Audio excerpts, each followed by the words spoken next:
So hello everyone, this is AetherNightmare. Welcome back to Final Fantasy XIV. It might be a hybrid of stuff today. So I finished a few quests, and then there are some others that I might do some MSQ following. So I want to take a look at this weapon because I did a little bit of researching into it, and I think the next one, once we begin it, we just have to do like a whole bunch of raids, which I'll probably do in my own time until it's all shiny. But we'll see.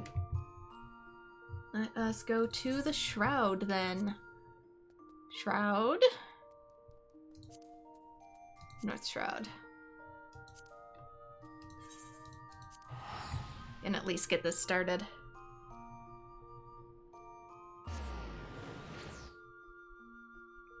Because the Ixo quest is done, and weapon has some stuff we can do with it too. Because I was told that there was another Beast Tribe quest after I finish all the other ones, and the Ixali are my last ones.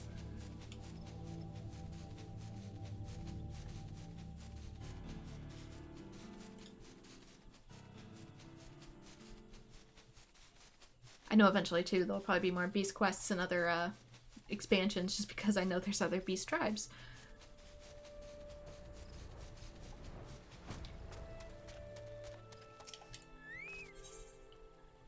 Soul glazed relics. You have a feeling that Jalzahan has further plans for your relic weapon.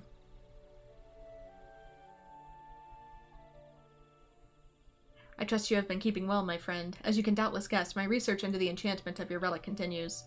Most recently, I've been delving into the subject of soul attunement. Allow me to explain how it pertains to our endeavor. Though no small amount of effort on your part, your weapon has become host to an abundance of soul energy. However, it seems to me that the relic was not as powerful as it should have been. It was plainly not befitting fully from the energy it held.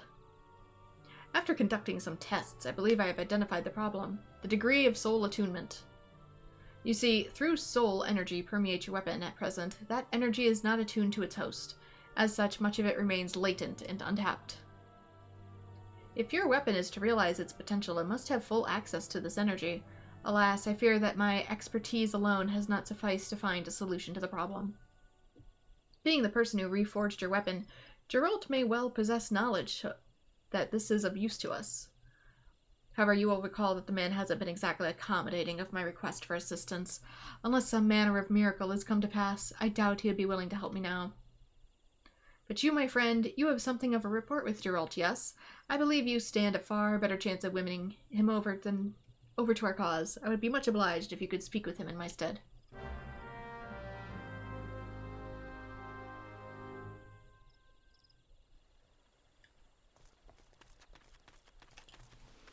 Very well. If you're here for your kettle, it ain't ready. Takes time to get the contours just right, you keen? You again! Can't a man make kettles in peace? What in the seven hells do you want this time? I do bother this man a lot, I must admit. Huh? Advice on how to enhance your Relic of Eld? Well, might be I can help you, but what's in it for me? Why should I drop my kettle mending just so you can kill things better? Because we're friends. You and I and Rowena. You might learn a trick or two for your kettles. You'll get to lord it over Jalzahan. Now that you mention it, putting that know-it-all in his place would certainly make me feel better about myself. Fine. I'll hear what Jalzahan has to say. You go and tell him to get his arse over here. He's literally right there. Children, both of you.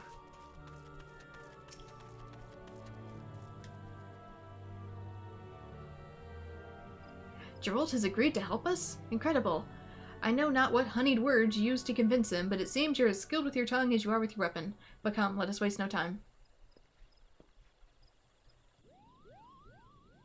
I hear Moogles. I'm told you've got questions for me, old man. I ain't got all day, so be quick about it.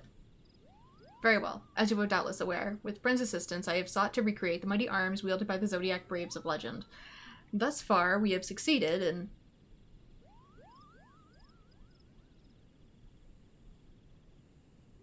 So, you want to attune the relic's soul energy to its host, is that right? Precisely, Master Geralt. Have you any advice to give us regarding this endeavor?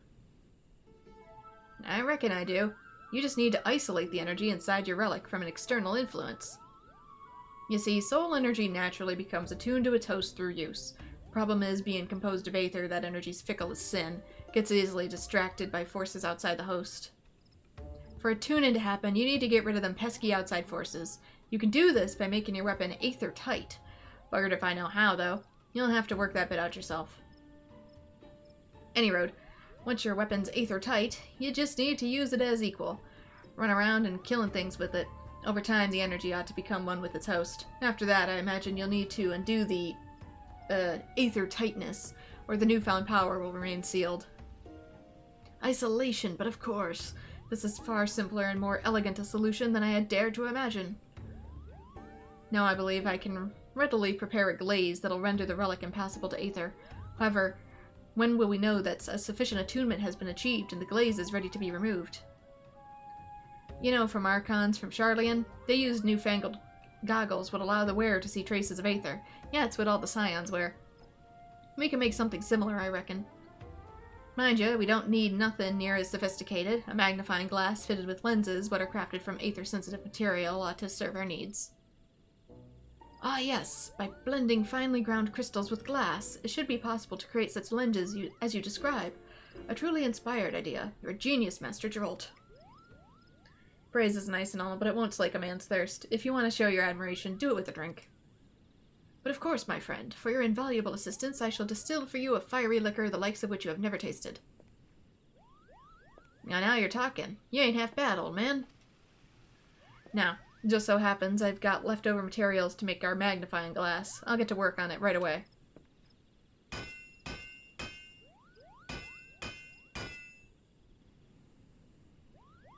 Oh, it's ready. With this, you'll be able to check soul attunement levels at a glance. I call it the Zodiac Glass. See that you put it to good use, you hear?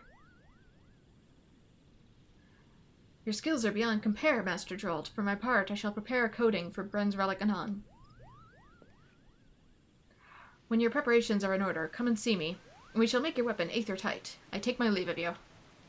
It actually started raining mid-cutscene.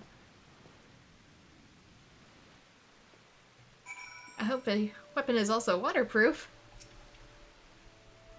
The gods smile upon our endeavor once more, my friend. I shall entrust the Zodiac Glass to your care, so that I may use it to examine soul attunement levels whenever you desire. Good morning, Snoopy Pants. Should you misplace it, you will need speak with Geralt's apprentice. Drake is his name, and he will furnish you with a replacement. As for the aether-tight coating, I'm pleased to say that it is ready. In observance with the fine tradition of naming our creations, it should be known as Soul Glaze. Now I want donuts. Present to the relic you wish enhanced, and I shall coat it with a layer of soul glaze. Thence begins the next stage of our quest to recreate the legendary arms of the Zodiac Braves.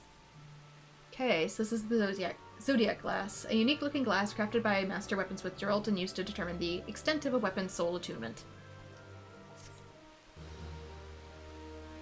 It is now possible to upgrade your relic weapon Novus by the way of soul glazing. To begin the practice, speak with Jalzahan while in possession of the relic you wish to enhance, and then select Relic Weapon Novus Soul Glazing. Your Relic Weapon Novus can now be soul glazed. Speak with him to have him apply the coating so that you may begin attuning soul energy to the item by wielding it in battle. Did I not already? Use a Zodiac Glass while equipped with the Relic Weapon Novus to determine the item's current level of soul attunement. If you happen to misplace your Zodiac Glass, a new one can be obtained from Drake and Hristnell. So don't get rid of it. Participating in certain duties will accelerate the rate at which your soul attunement is achieved. Inquire with other adventurers as to which activities yield the best results. Once you believe soul attunement has been achieved, take your weapon back to Jalzahan and Hristnell to complete the upgrading process. Remember, your soul energy can only attune to weapons which have been soul glazed. If you decide to enhance additional relics, do not forget to first take them to Jalzahan. Okay. So, like, am I glazed? Do not have a compatible weapon equipped. Okay.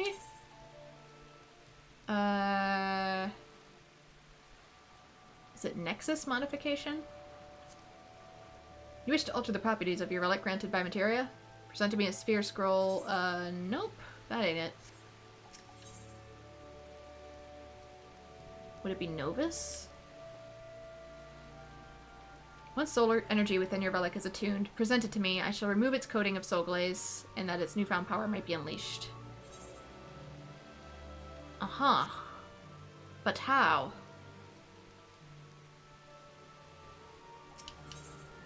This is very confusing.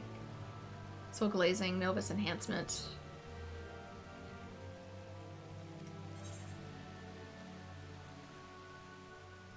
I might as well take a look at it. Well, I cannot begin unless you lend me your weapon. Please insert the relic wish to enhance is placed in your armory. Oh wait, I can't. So I think I just have to do raids like over and over and over. And eventually my weapon will start to change? There's supposed to be a thing.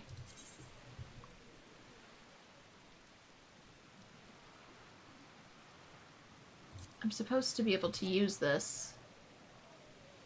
Compatible weapon equipped. Yes, I do. Hello? I have the Novus. Is the Novus not what I need? Oh dear.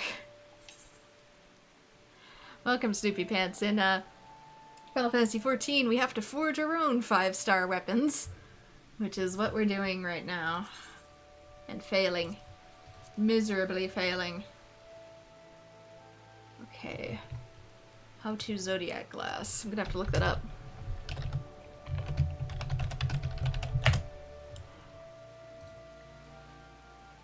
Determine the extent of a weapon's soul attunement.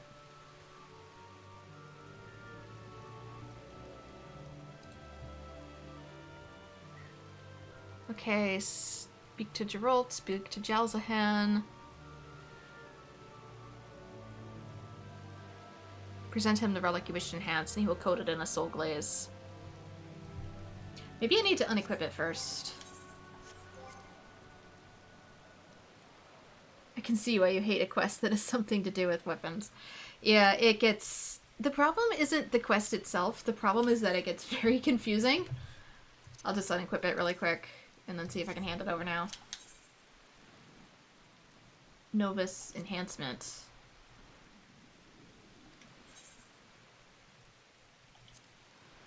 The relic does not appear to be soul glazed. If you wish to enhance it, just say the word and I shall see the deed done.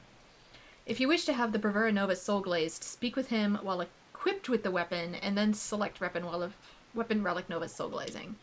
But he wouldn't let me before. Huh?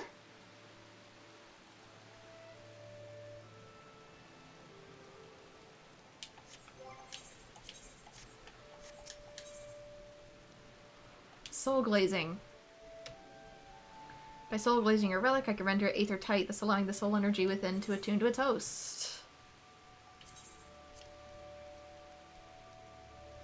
Without further ado, I shall apply soul glaze to your weapon. Not a spot shall be left uncoated. And now he's doing it! What the heck? Yes, that should do it. The relic is now completely aether tight. With your weapon in hand, do that which you do best. Adventure. In due course, the spirit energy it bears shall become fully attuned. Completing certain activities while equipped with your soul-glazed relic weapon will increase its soul attunement level. By using the Zodiac Glass, it's possible to actually verify attunement progress. Once your relic weapon Novus has reached full soul attunement, you may present it to Jalzahan to have it enhanced to a relic weapon Nexus. The upgrading weapon will retain the power it received from materia by way of the Spear Scroll. Okay.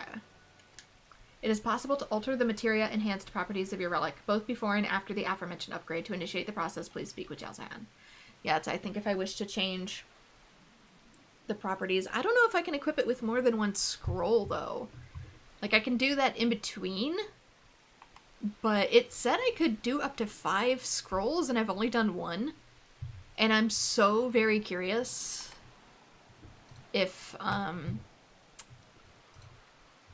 I need to do more scrolls to get myself up to, like, maximum potential.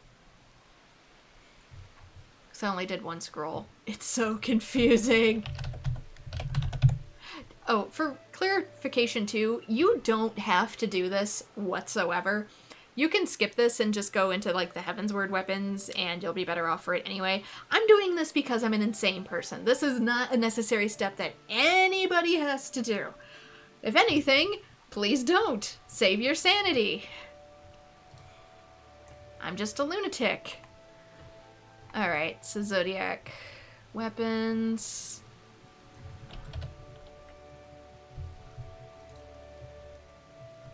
Okay, let's check out Novus really quick. To be equipped. It doesn't say. I don't intend to get it too powerful anyway, because like I said, I'll eventually get something better relatively quickly. Okay. Scroll for Bravura and the Animus. And then to the Nexus. Doesn't say. Requires being at least level 50. Hard to say. Hard to say.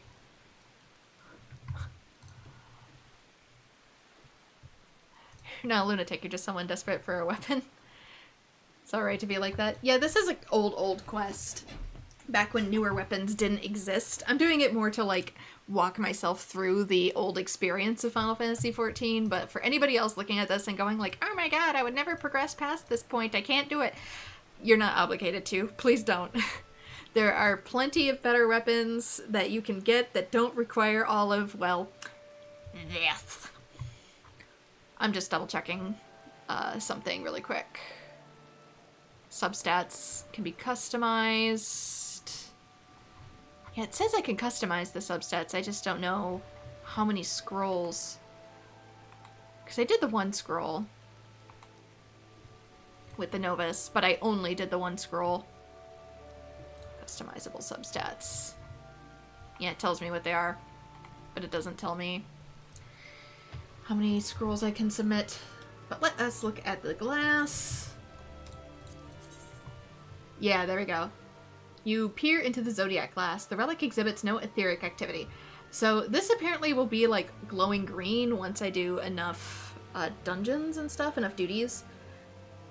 And the person whose guide I looked up for this just said, like, run the Oran Veil, like, constantly, back to back to back, until this sucker glows. So, apparently you can run other duties to get it to be enhanced, but it's not exactly necessary. Just for, like, the best results, go into here and run, I believe, this one over and over. In his video, it showed, like, dungeons that were better suited to this. So for me, I wonder if I can actually run it unsynced. Which is going in by myself. Yeah, there we go. They said run this unsynced a couple times and you'd be able to do it. I don't have to block out the chat, it's just me in here by myself.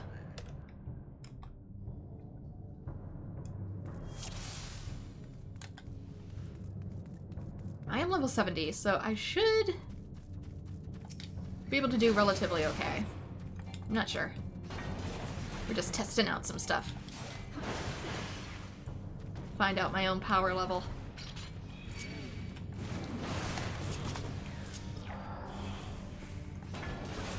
I'm not so much worried about the small enemies, especially unsynced. Unsynced means I'm going in at level 70. Otherwise it sinks me down to, I think this is a 47 dungeon. Oh, hello.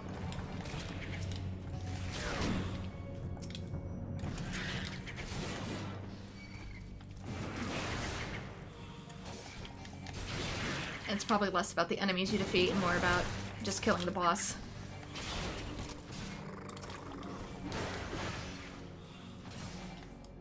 There we go. Let's see if I can do the boss by myself.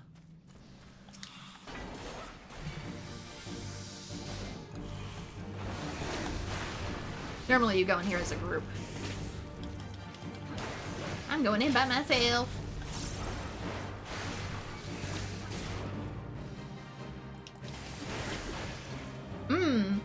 I'll have to look for my stacks of poison in a different area.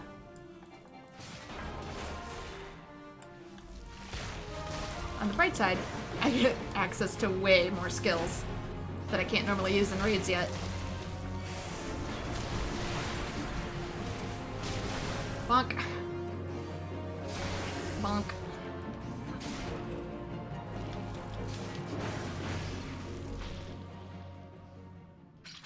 Okay, it shows the stack up here now instead of in the party finder because there is no party finder.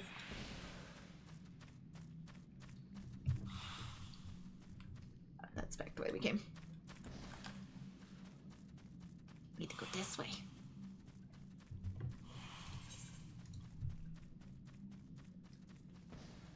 On the bright side, I could claim all the treasure for myself. The downside is I don't need any treasure. I've pretty much thoroughly cleared these spaces out. It's unnecessary.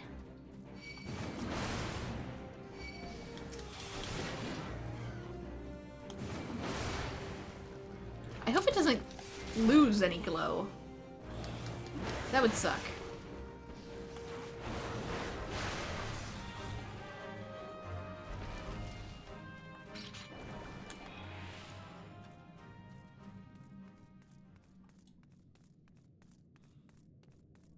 But yeah, since I'm high enough level, I'm faring just fine. My equipment could be better, but level-wise, we're good.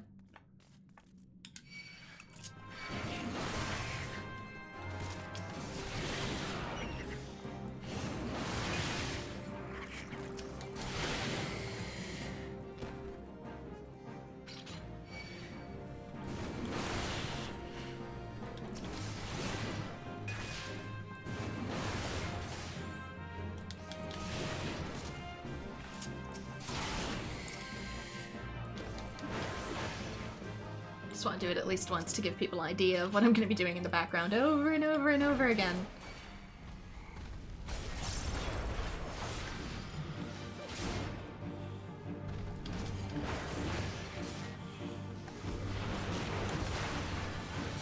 This up.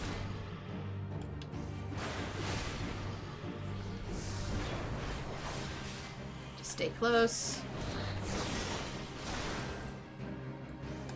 Can probably tank that, but just in case.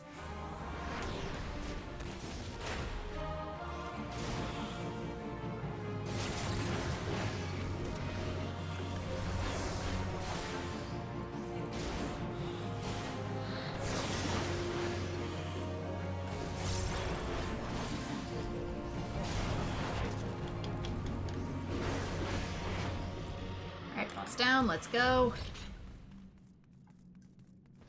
I could probably go in with other people, but since I'm level 70 and I have a pseudo-legendary weapon in the works, literally the thing I'm attempting to build, it's fine.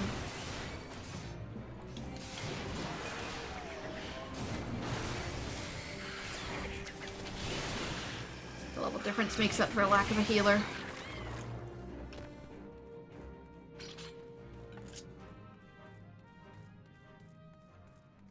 Downside is I don't have Peloton as a move, which means I run really, really, really slow.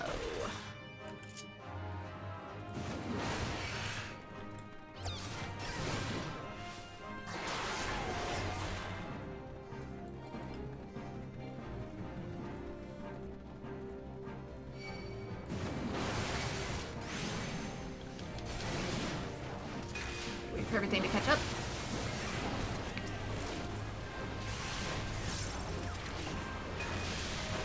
Super spin of doom. Get through the eggs before they hatch. I do have to clear out this room. Otherwise the door won't open. I'm familiar with this dungeon.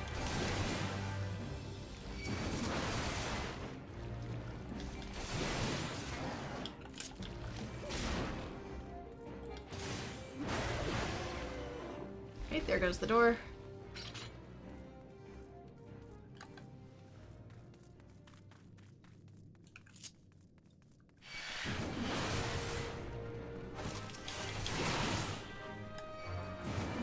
Yeah, I don't know if it attunes to anything that's under level 50.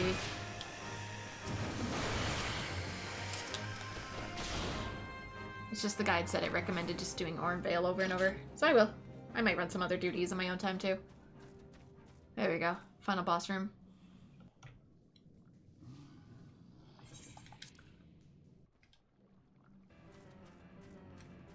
Miser's Mistress. Get out of the ooze.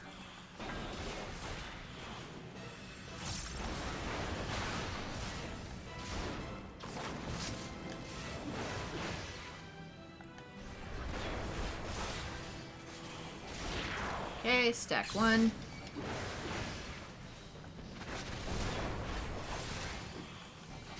Level 2 burns already, huh? Well, I guess I get all the fruit to myself.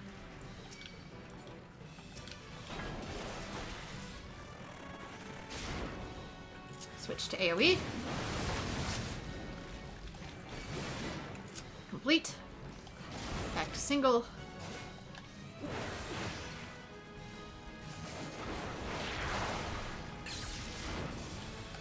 Get out of that. That's very bad. Oop, hit that one. Meant to hit this one.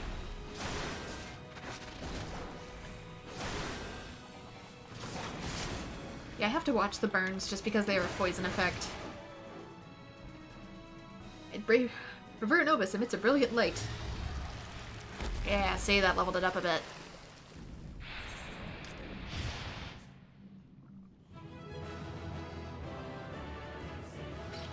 How do I talk to people? Like in real life or in the video game?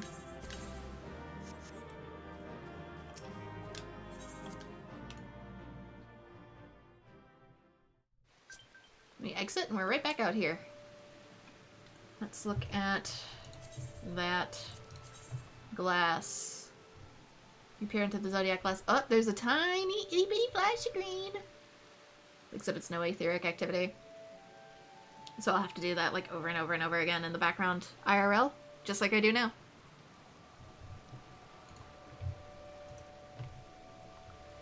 How do I close it? Right here. Yeah, I'm probably gonna have to do that a lot. But that's what I'm gonna be doing in the background to get it all glowy. Hopefully it doesn't lose its luster. But in the meantime, let's do something else since that's gonna be a grind thing and I've shown you what I'm gonna be doing in the background. I might do that one. I might also run some other dungeons for some Moogle Tomestones or Genesis or whatever these are called since I can currently trade these in. There's supposed to be a Fall Guys event too. A crossover event. Get to go see the jelly beans. Let's get into Alchemist, though, since there is another quest I can do over here, since I got this finished. Got my dailies done.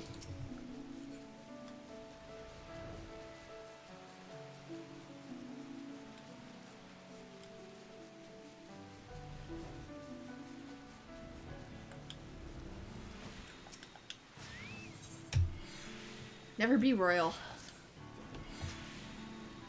Greetings. Mood of camp dampened. It is dark and dreary. Lie dormant, Dazel Qualan does, like deflated balloon. Fly without Tataramu's touch, it cannot. Rely on Tataramu we did, more than Sazel realized. Become heart of a cattle. Cattle 9 Tataramu has. Despise this helpless feeling, Sazel does. Ask Brenda visit Gridania and parley with Highwind Skyways, Sazel would. Only fledglings sit and screech and do nothing. Tataramu needs to fly, and give him that chance, we will. So serious Sazel has become. Bring small featherless one back to us, spread must. Right, let's go to Airship Zone.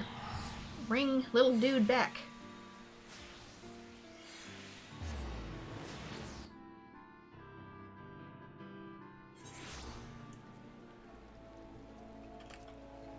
How do you mean I gather the courage to talk to people and being casual? It's something you kind of just have to learn over time. Ooh. Hang on. It's my graphics is like freaking out over the lake there. That's not supposed to happen.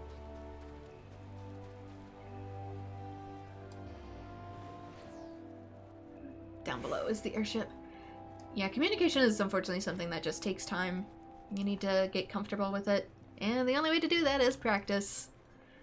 Practice by talking to people, little by little. I'm sorry, were you addressing me? If you have a business proposal or seek employment, then I must ask you to first make an appointment through the official company represent... You wish to know where Tataramu's whereabouts? I assume you're referring to Master Tataramu?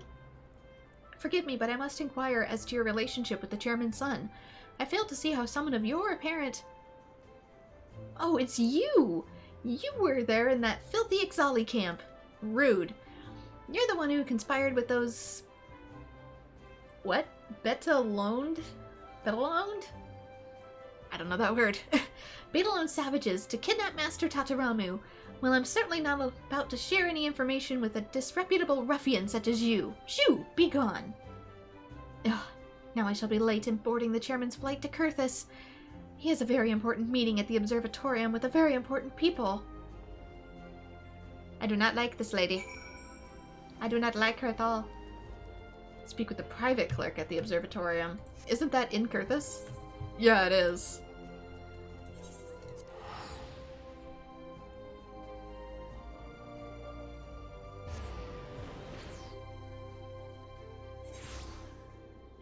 That's part of the reason I started doing a little bit of streaming as well, just to help me build up my courage with talking publicly. Like I said, what used to be when I didn't stream stuff, I would be so self-conscious about recording and whatever that every teeny tiny itsy bitty little mistake would cause me to redo, like, the entire recordings, meaning I got nowhere.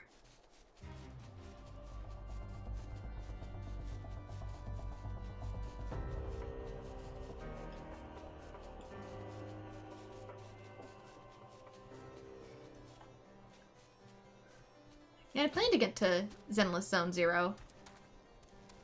Eventually. I prefer to do stuff on PC, but I'll occasionally do a little bit of grinding on mobile. You again. However did you know where to... Oh, well, I'm not to stumble like that a second time. Now keep quiet. Chairman Tatabaru, excuse me, is engaged in extremely delicate negotiations and is not to be disturbed. You're still asking after Master Tataramu? Will you not be silent? If you absolutely must know, the young man accompanied us here as part of his continuing education in company management.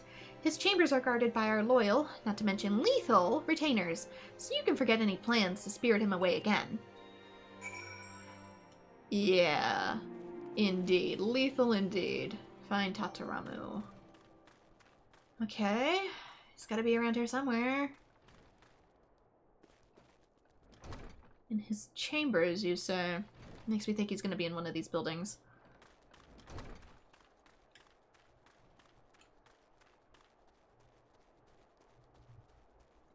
I guess I just go door to door until I find him. That's the observatorium, so I doubt he would be here. She also mentions the retainers are lethal, so I might...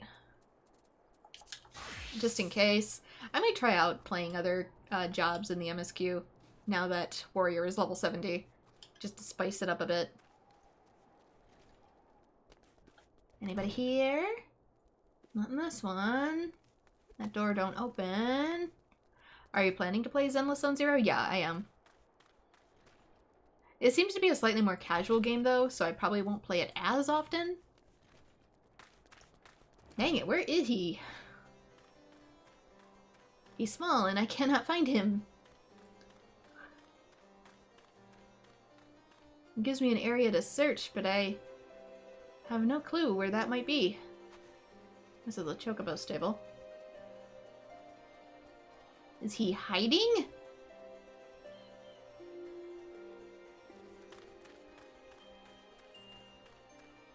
I feel like I'm back here again. This is where I started, isn't it? Yeah? Do not disturb the chairman. He's in the middle of a very sensitive and highly confidential parley that could decide the future airship route to Ishgard. The fortune of the company very well rests upon its outcome. The role of the observatory maintaining a Kurthus airship route cannot be underestimated. As such, I would value any options or concerns House Durienda might have with regards to the establishment of such a route. Okay, where the hell? Is there any more rooms in here? Nope, just tiny. Where are you? Some of these I used to make materials at. Not this one, there's another one. I'm losing my mind. This is where we forge some of the Ixali materials in this room. This grants us special access to make things, but I cannot find this man. Is he at the observatorium? I feel like he'd have to be.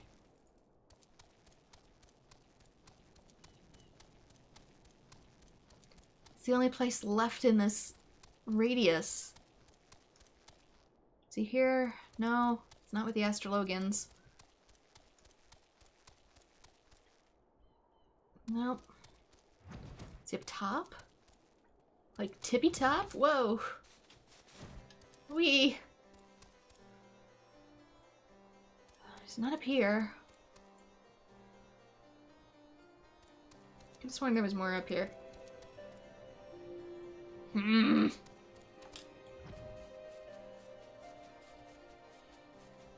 If he's not atop the spire, where is he? Ooh, there's doorways up here. Well, it's a bedchamber. It's not the right bedchamber. God damn it. Where are you?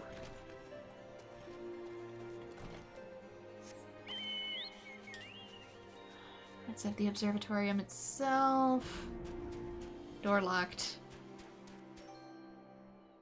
Been there. How about over here? If I've been up this one. No! But he's not. You! Oh, Bren, what are you doing here? I'm tearing the whole town apart trying to find you! Zazel sent you? Broken without me, you say? I never imagined that the absence of my skills would be so keenly felt. I'm flattered, but as dearly as I would love to stroll out the door with you, I'm afraid things aren't that simple. My father dragged me along the pretense that I would be learning the trade, then confined me to this room. I'm practically a prisoner. You are a prisoner. Do you see the guards on your way in? Should I attempt to take even one step across the threshold, those company-bought thugs will stop me in my tracks.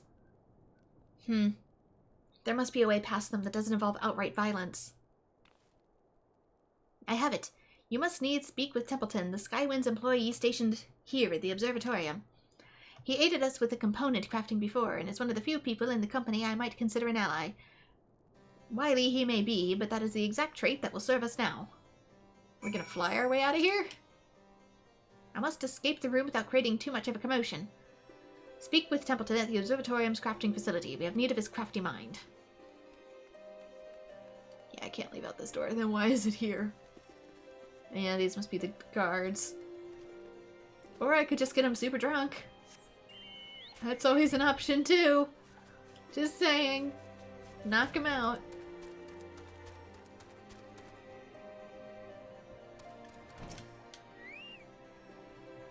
There's a character that's already got your interest. Which particular one? I've noticed too there's a lot more furry style characters as well. Ah, good day to you, adventurer. What may poor Templeton do to serve you on this cold and miserable day? Which, come to think of it, it very well describes every day on this godforsaken, croc-infested stretch of icy hell. Looking to break Master Tataramu from his confinement, are you? Well now, I'm sure I couldn't possibly lend my assistance to such a shady undertaking, and I certainly wouldn't suggest the use of a particularly potent sleeping potion. Oh, she took my suggestion to heart. Our sellswords have grown fond of drinking mulled wine in an effort to forget their freezing extremities, which does not work, by the way, do not, and I'm sure they would not question the appearance of another bottle on the table. It would hardly be your fault if they overindulged and found themselves snoring under the table till morning. Ahem, away with you and your nefarious schemes, and be sure to pass on my regards to the chairman's son. Finally, somebody takes my suggestion and we go the easy route. Yeah, because I've noticed there's a wolf character, a bear character, and even a bunny girl. But, like, not just humanoid with bunny ears, but, like, full bunny girl. More Lola Bunny than Vieira. We're just gonna casually put a wine bottle on the table.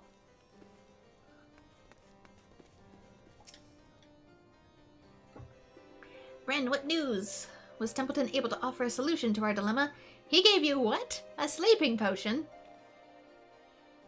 Well, I hope his concoction has no lasting ill effects. If past experience is all to go by, the retainers should be well into their cups by now. I'll sneak past as quickly as I dare and meet you outside. Grace Howard. I have to look up their names because I don't know any names yet.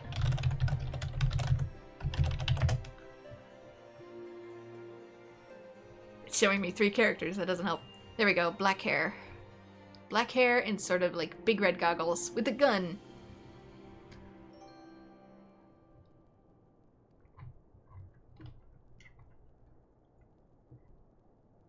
Yep, Ben Bigger, that is the bear that I'm thinking of.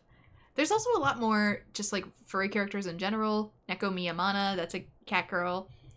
Hoshimi Miyabi looks to be either a cat or fox girl. Sokaku looks to be an ogre of some kind.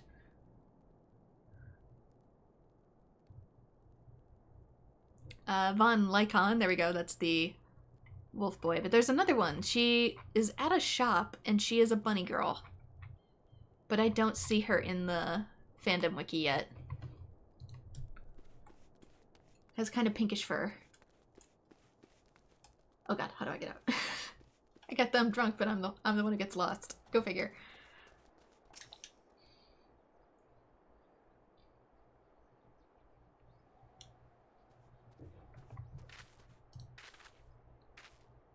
So far so good, it would seem. Now let us return to Sazel's camp before my father concludes his negotiations. A word with you, Master Tataramu.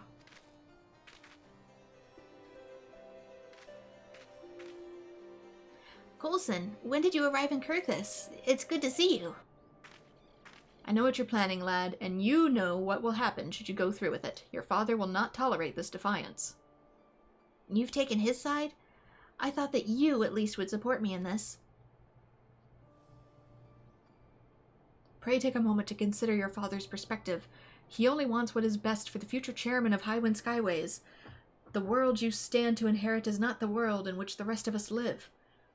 There are commoners, and there are kings. We're all born into our fates and the responsibilities they bring. I am no prince. I am but the privileged brat of an airship empire. We aren't royalty, we're capitalists. And how did that empire come into being? Highwind Skyways merely copied the balloons of the Ixal and hopped a little into the air. I care not for our company's reputation or its profits. Fortune, prestige, its aims are so low. Sazel and his Acadal 9 are reaching for the heavens. They have grand dreams and a passion unlike any I've seen before. They seek to restore their lost wings, and gods damn it, I would help them. I would share in that vision, soar in the same sky. That is all I wish for.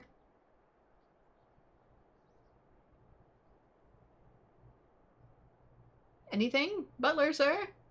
Her gun is a nail gun, by the way. It did say she was a mechanic, so I suppose that would make sense. Go, Master Tataramu. I will speak with the chairman myself. I will convince him of the depth of your desire, as you have convinced me. You will? I have underestimated you, young sir. Those eyes, that mask of determination, it is like witnessing a decades-old memory come to life. There can be no doubt that your grandfather's blood runs hotly in your veins. Coulson. Quickly now, off with you. The longer I stand here in the biting cold, in that outfit no less, the more my hip starts to ache. Oh, the fervent heat of youth.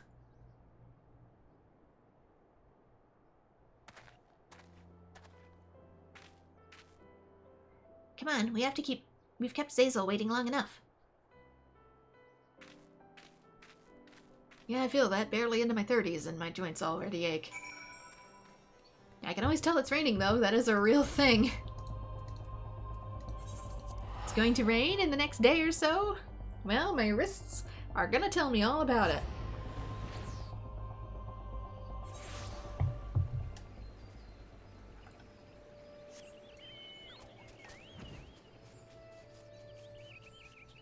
And we're gonna have to switch back to Alchemist, but I thought I'd be in a battle class just in case I had to open a can and whoop ass.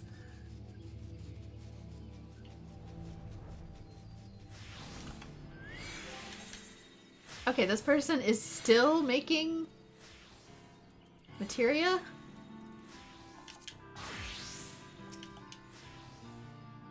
How many materia do you have, sir?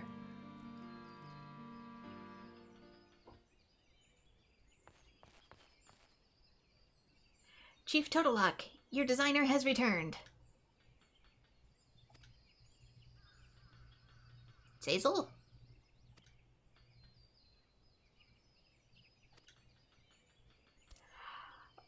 Fogged up for no reason, goggles did. Not tears of joy, no, humidity. Oh, he's crying.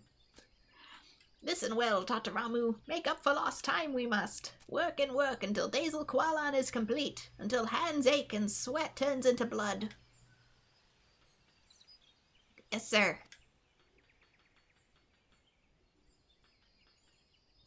Found you. Found camp we have. Reeking pile of dung hidden in forest. Who is that? Oh, it's the other ones. No, not now. Knew you were sneaking about, we did. But know why we did not until now. Preening feathers for forest people, making unsanctioned balloon, crime against goddess and our people you have committed. Harsh your punishment will be.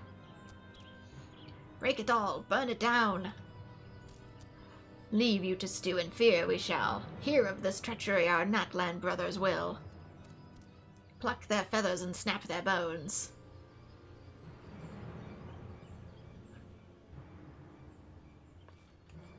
Cecil, what do we do? I have Lance. Found us they have. Cecil knew this day would come. Do we have to take off before we're ready? Too soon it is. But if but complete Dazel Qualan we can.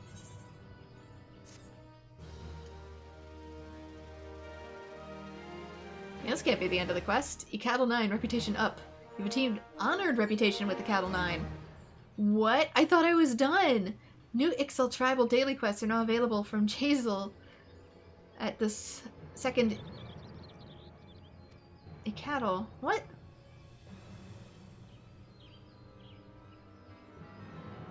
There's more?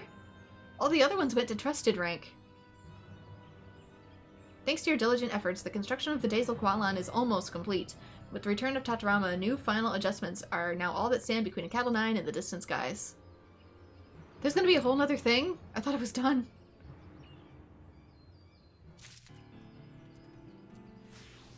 I'm sorry, what? So apparently there's new quests with this one, but... Oh my god, yeah. I didn't know Ixal had another rank. Eventually these might in future expansions. I need to move over because that was really distracting for sound. Yeah, I didn't know there was going to be another rank, so I guess we're not done with the Ixali quests. All the other ones went to Trusted, so... Pardon me for getting food. Alright. I'll have to do those some other time. In the background. They're daily quests, by the way. All of these are daily quests. So there's so many I can do a day, and then I have to wait for them to reset, and then I can take on the next part of the quest. So... Alright. Well, I got plenty of things to do in the background now. Let us return to... I don't think I need to worry about any of these yet. Let's go to Mordona.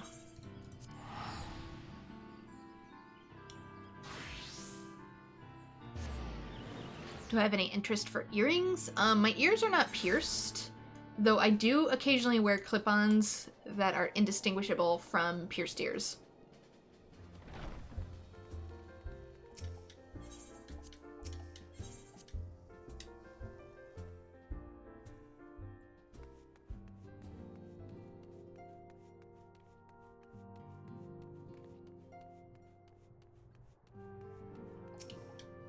To an outsider, they look the same, but I don't actually have to put any holes in my skin.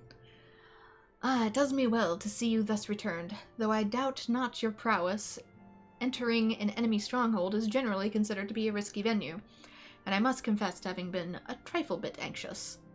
But here you are, hale and whole, having succeeded in your mission as is your wont. Lest you wonder, the woman you rescued is being cared for by the Domans. Thanks to their expert ministrations, the danger is past. You have my gratitude.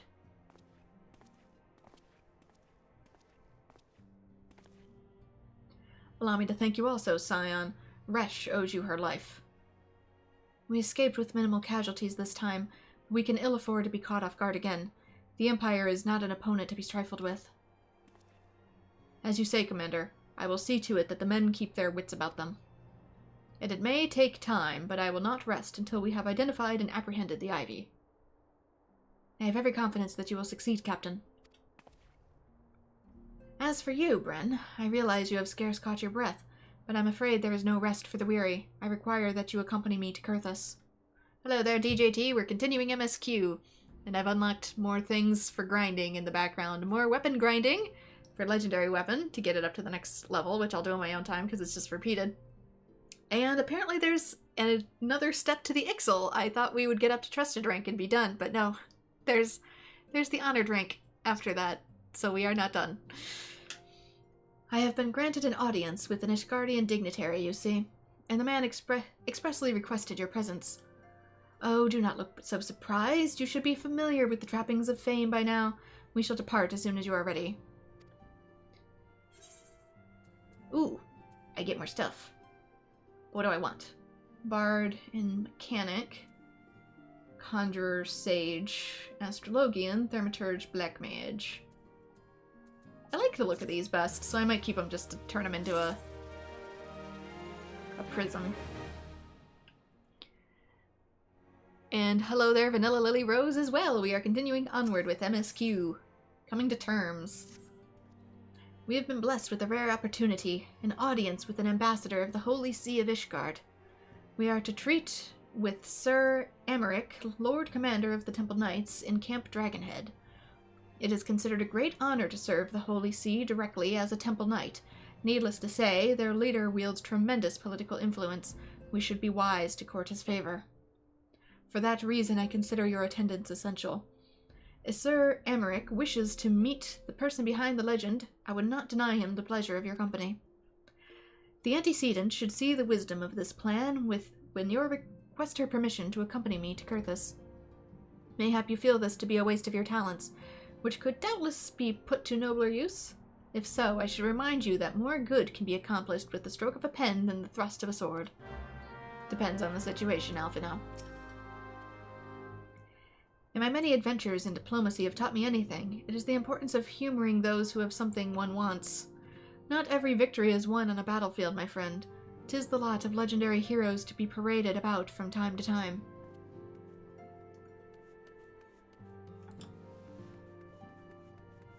Okay, my companions are not here, so I guess I'll just go right in. Am I playing Dragoon at the moment? Yes, I am. Since I reached level 70 with my warrior, I decided to mix it up just a little bit. I'll go back eventually. A meeting with an Ishgardian ambassador. By all means, I think it a wonderful idea. We have received no reports of etheric disturbances or unusual beast tribe activity as of late. If Alphino believes your presence may help him to secure more favorable terms, I see no reason to deny him.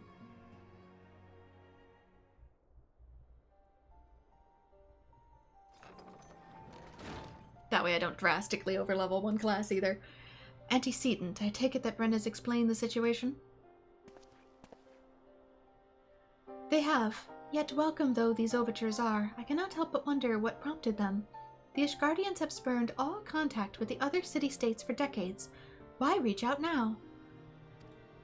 How did I get to level 70 on my warrior? Grinding. Lots and lots and lots of side quests and grinding. Mostly for things like the Zodiac relic weapons. That would definitely do it. Would that I knew.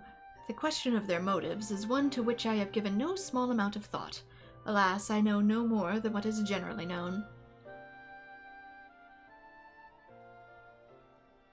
The notoriously reclusive nation of Ishgard, situated at the center of Alabathia Spine, ruled by the Ishgardian Orthodox Church, at the head of which presides the Archbishop. Members of the original Eorzean Alliance formed in the wake of Alamigo's fall some 2 decades ago. Friends of convenience who withdrew from the Alliance as soon as the Imperial fleet was routed at the Battle of Silver Tear Skies.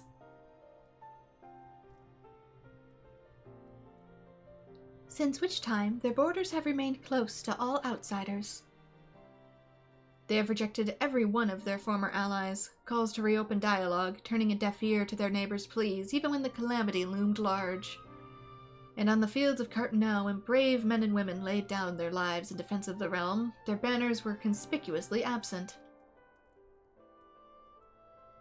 That's kind of the point of being a reclusive kingdom, though.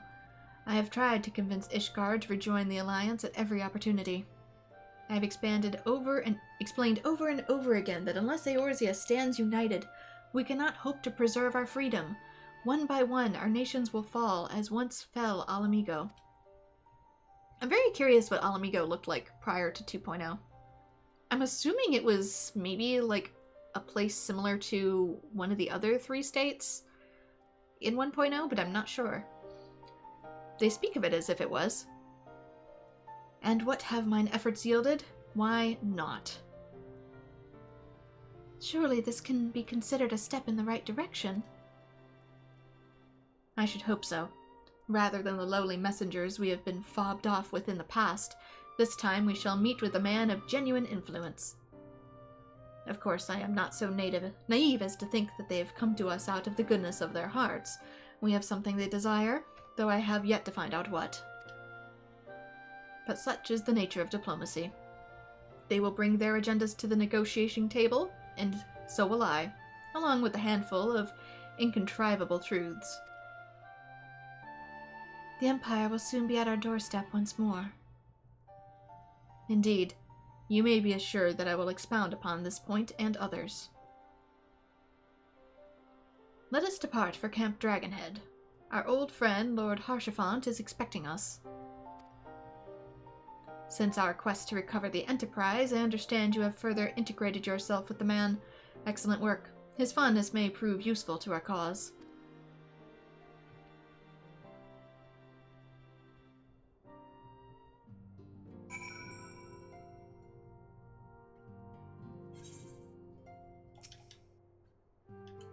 Though I know but little of Sir Emmerich, I have faith that Alphino's efforts are about to bear fruit. Right, back to Kurthus. Hopefully this one requires a little bit less searching. It wasn't available to go to in 1.0. The only reason we know the weather changed in Kurthus is because of the Highland. Okay, so we didn't know much about it then either. Maybe it was meant to be expounded upon, but then the apocalypse happened. Sir.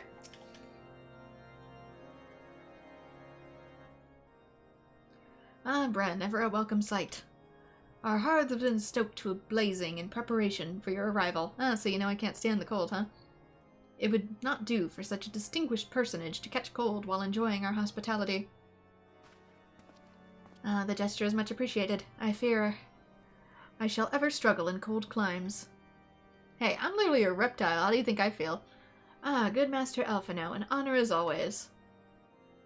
Likewise, Lord Harshaphant, forgive us yet another imposition.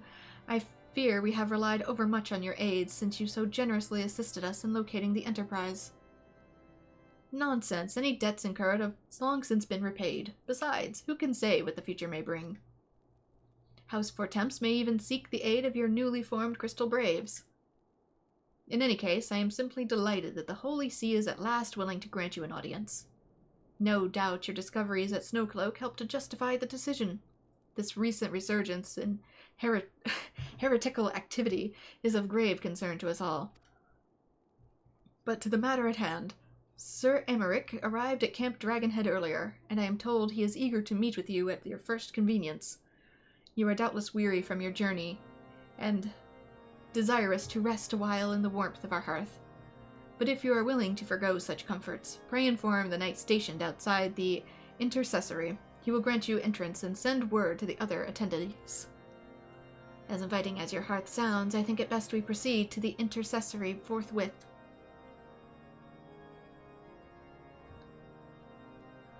Both Ishgard and Alamigo were meant to be in 1.0, but 1.0 has the most cursed development. It really did. I see no reason to keep Sir Emmerich waiting, do you? Let us proceed to the intercessory. Yeah, speaking of grinding, I guess you couldn't level up so much within a week. It would just, like, cut your progress to a complete halt in 1.0, making progress nigh impossible. You'll find the entrance to the intercessory outside. It is just around the corner to the right. Speak with the guard stationed there when you are ready to begin the meeting.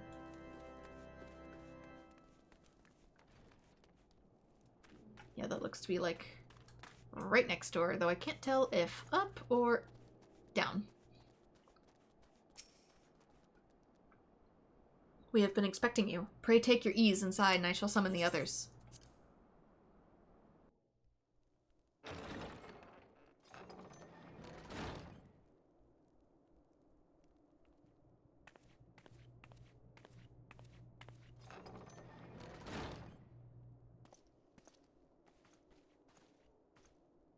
And they are where? Have faith, my friend.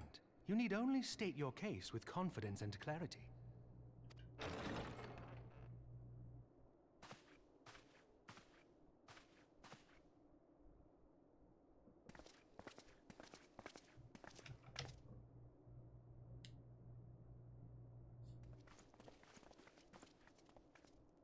Commander Leveilleur, it is both an honor and a pleasure to meet you. I am Emmerich, Lord Commander of the Temple Knights. Okay, it's pronounced Emmerich, with more of an E than an A. Alphino Leveilleur, at your service. Your reputation precedes you, Sir Emmerich. I think we will find that we have much in common.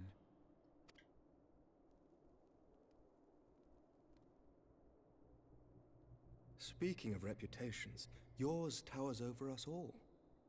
Does it not? It does indeed, Lord Commander.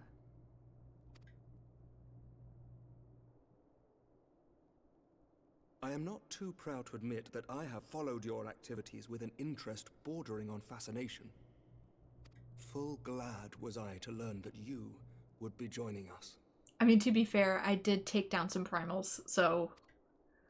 Now then, shall we begin? Oh, is Emmerich a fan favorite? We know full well that the Garleans will return in force ere long. What is more, we have yet to achieve a lasting victory over the primal menace. The beast tribes continue to summon their gods, and each incarnation is stronger than the last. Ishgard is not immune to these threats. I must reiterate that it would behoove your nation to rejoin the Eorzean Alliance. I know people are also really big on Estinian for some reason. Once again, I must respectfully disagree. On what grounds? Despite their presence in Kurthus, the Ixal do not concern us. Their territorial claims pertain to Gridanian lands, and it is the people of Gridania whom they harry. Consequently, the Holy See judges this to be a Gridanian affair, and Ishgard does not intervene in the internal affairs of other nations. Even were that not the case, our forces are wholly committed to the Dravanian conflict. We have not the knights to spare. As for the Garleans, we are not ignorant of history. We have observed the rise and expansion of the Empire, and we agree that it is only a matter of time before they resume their campaign in Eorzea. Then surely it would be in our best interests to present a united front. Mayhap one day, but not yet. Gaius van Belsar is dead, and the legion of conscripts he left behind lacks the will to fight. We think it highly unlikely that they will emerge from behind the walls of their castra for some time. Forgive me, but if Ishgard's position has not changed, why did you agree to this meeting?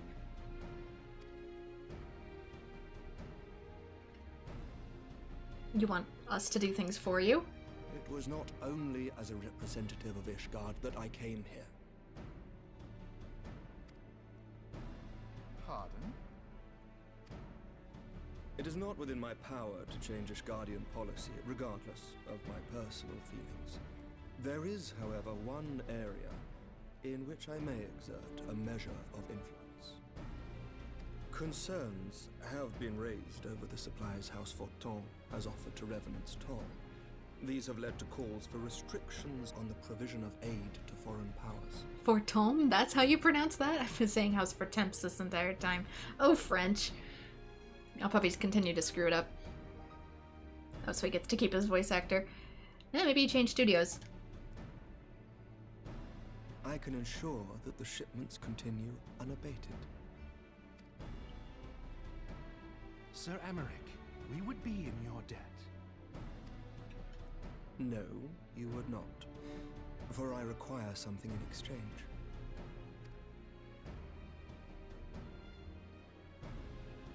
Of late, there has been a flurry of Dravanian activity, the purpose of which was not immediately clear. However, our astrologians have since observed alarming changes in the heavens. The dragon star waxes unnaturally bright, and there are whispers that it portends the resurrection of Midgard Sorma. The fallen guardian of Silvertear Falls? That's absurd.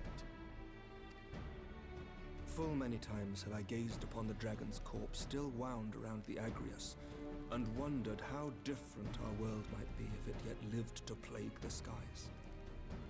I do not know, and I do not wish to know, nor does any son of Ishgard. Yet the mere presence of Dravanian forces is not sufficient grounds to send knights to Mordona, whatever our astrologians say. As I told you before, we have not the forces to spare. But they can literally see the future and you're like, nah, don't worry about it. Bro! Most of Ishgard cast apart the new voice acting group, you can tell, because they're British. But we do. So you will intervene on our behalf if we agree to watch over the Keeper of the Lake. Do you accept these terms? Do I have a choice? I do. I will see that you are kept abreast of any developments.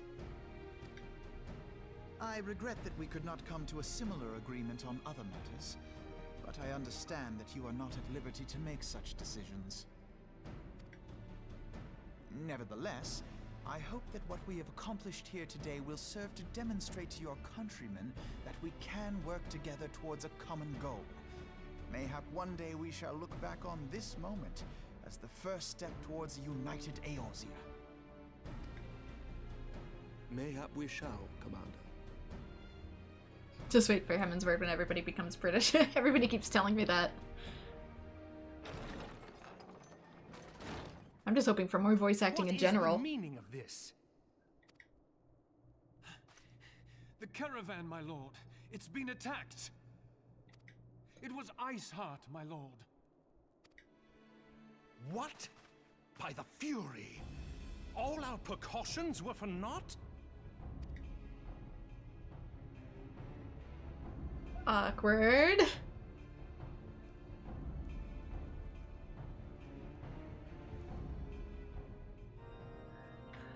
This is them trying to be so posh, and he just bursts in like, "We have failed! Right in front of our guests, sir!" This is technically for the character class I'm in, but I don't really know about the look of it.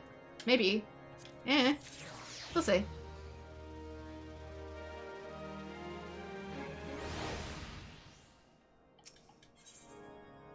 Pick random ones for now. Just when we were starting to make progress. This is why we put locks on doors. And to make matters worse, the caravan they spoke of was bound for Revenant's Toll of all places. Honestly, were I so inclined, I think the gods were conspiring against us. Happily, however, I am not. I would know more of this attack. Let us speak with Lord Harshaphant and find out what he has learned.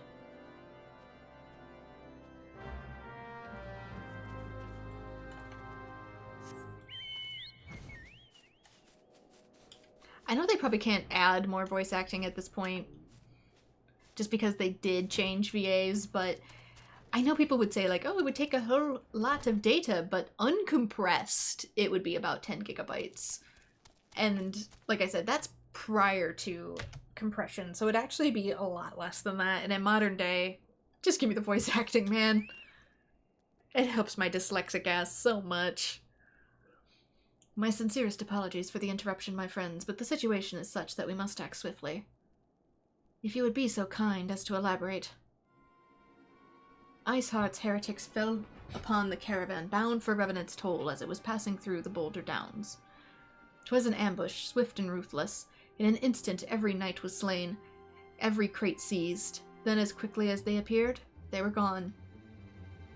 'Twould be an impossible feat without knowledge of the route, knowledge to which only a select few are privy, I presume. I mean, it appears you guys only have one route that goes in sort of a square. Everything else is completely snowed over. Quite. We can pursue that avenue of inquiry in due course. It seems to me that examining the scene of the ambush should be our first concern. The trail is yet warm. We must act swiftly, as Lord Haurchefant said, lest crucial evidence be lost. You have a knack for discerning hidden truths. It's called paying attention. Why don't you go and inspect the ambush site in person? An excellent idea. Inform my men of your intent upon arrival, and they will gladly share their findings.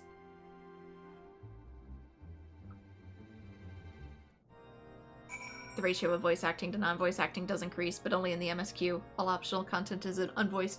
Yeah, I'm only talking about MSQ. I'm fine with side quest content being unvoiced, but I really feel like MSQ should have, especially in certain moments, should have had a little bit more voice.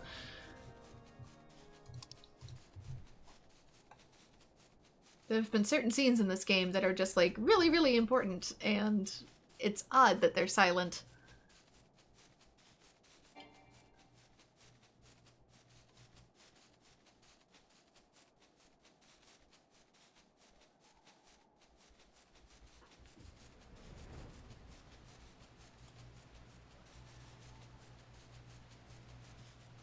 Is this a big ship?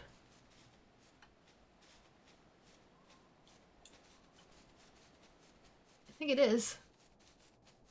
Just Sid's going off about his enterprise, and we got that huge freaking thing.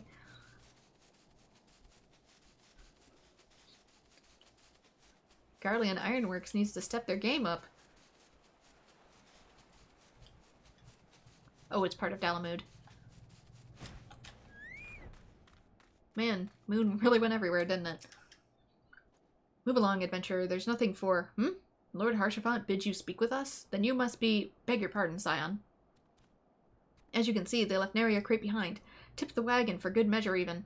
Whole thing's a bit odd, if you ask me. Would have been easier to just steal it. Though the damned sight harder to conceal it, I would allow. Reckon they came prepared, probably with wagons of their own hidden in a ways off. But pay no heed to my ramblings. Absent of proof, 'tis naught but speculation. Might be as the squire receiving care of the observatorium could tell you something more factual. That is, if he's awake. Unlike myself, he was there during the attack.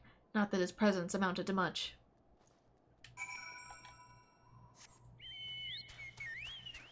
Well, I'm sorry, a squire, a knight in training, wasn't enough to fend off a whole horde.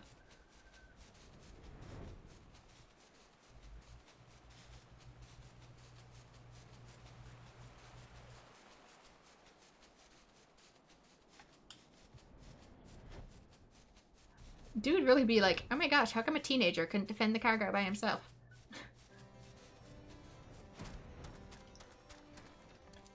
Here.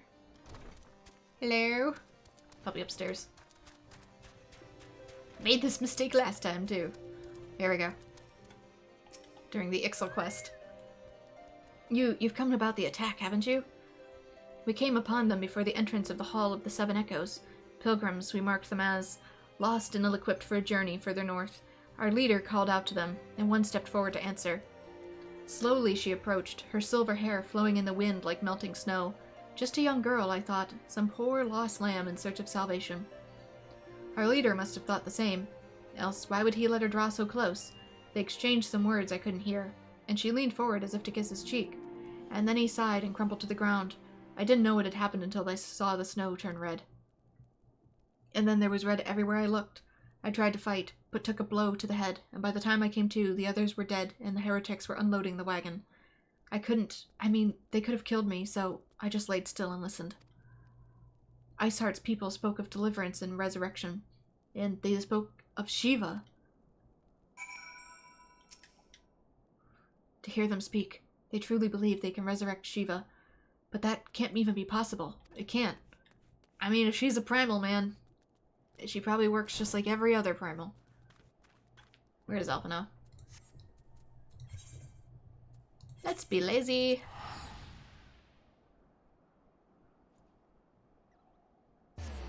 I guess it is technically a post-apocalyptic game.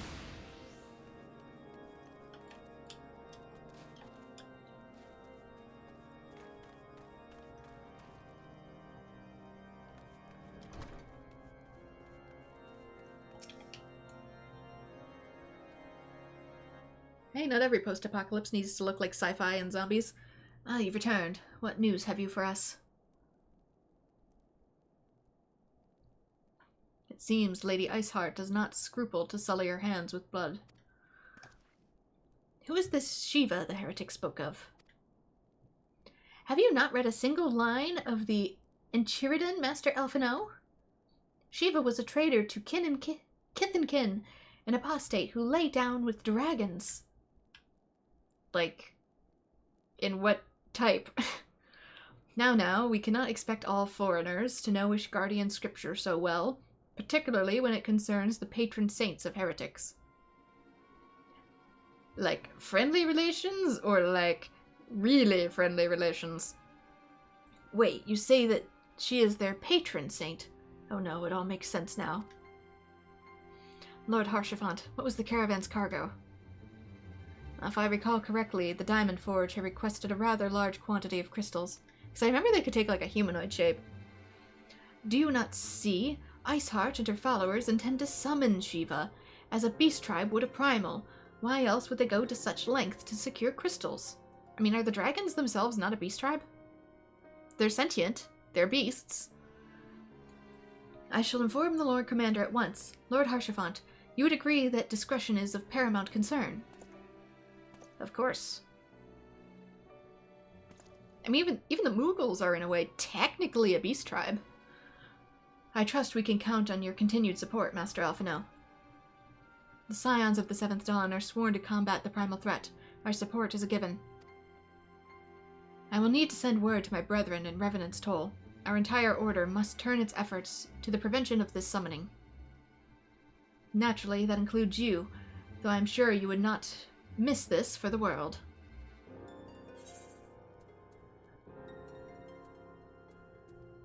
Let's go with this one.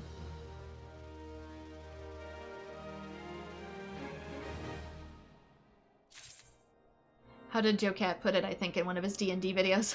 And to be a partner in dragon slaying. What kind of dragon slaying? That's up for you to decide. I think it was his video for D&D bards. The persistent attacks on our caravan seems little more than a nuisance at first. The heretics were a problem, to be sure, but a relatively minor one. That was before I discerned the purpose behind their attacks, of course. Now they have my undivided attention. After appraising Minfilia of the situation, I shall summon a unit of Crystal Braves to assist us. As for you, Bren, pray join me in Whitebrim Front. Since the incident at Snowcloak, the Knights of House Duriander have redoubled their reconnaissance efforts in the region. It is my hope that they have information which may help us to determine precisely where the heretics are hiding. Given our mutual enemy, Lord Drillamont should be eager to oblige us. I shall see you there, then? Good.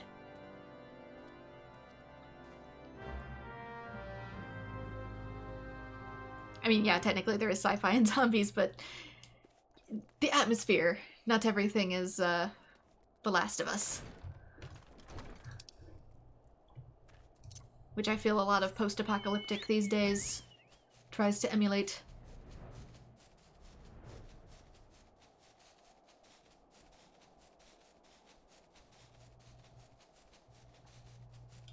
Not that it's a bad genre, that's just that a lot of people kind of treated only one way in their storytelling.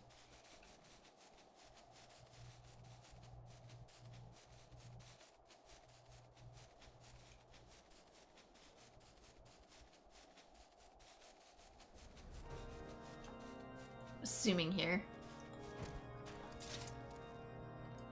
Higher up. Hello. Higher up the spire. There we go. Just so you know, my men have already started to arrive. Captain Ilbert always keeps a few braves at the ready in case of emergencies. Commander Levalure's assessment is most troubling. If he is correct, Iceheart now poses a threat to Ishgard at large. By what means do these heretics travel so quickly? We must know, or every attempt to apprehend them will be doomed to fail.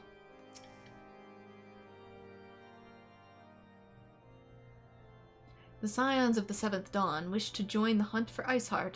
Your assistance is more than welcome, my friends. Something smacked up against the side of my house. Considering the report I just received, I dare say your timing could be no better. We're all ears, Lord Drillamont. A band of pilgrims was seen transporting a large number of crates to the west. Their garb appears to match the description provided by the squire who survived the attack. Alas, our scouts lost track of them at Snowcloak, that self-same frozen wall which we speculated might conceal the heretics' hideaway. Suffice to say, the disappearance of the pilgrims and their provisions all but confirms our suspicions. I've heard enough. My knights will join the hunt. I took the liberty of summoning a unit of Crystal Braves to Whiterun Front. Given the gravity of the situation, I trust you will agree that we must use every resource available to us. These extraordinary circumstances, Commander. 'Twould be in our best interest to coordinate our efforts. Such was my intent from the start, Sir Emmerich. And so it begins, my friend, though I dare say it will prove an all too brief collaboration. Iceheart will not elude the combined forces of the Crystal Braves and the Temple Knights for long. Nevertheless, a wise man does not wager all upon the success of a single solution. There may yet be a subtler means to which we can locate the heretic's lair. Mayhap Lord Drillamont has one in mind? I don't see anybody outside on the cameras, so it might just be a bird on the roof or something. My crows are probably messing around.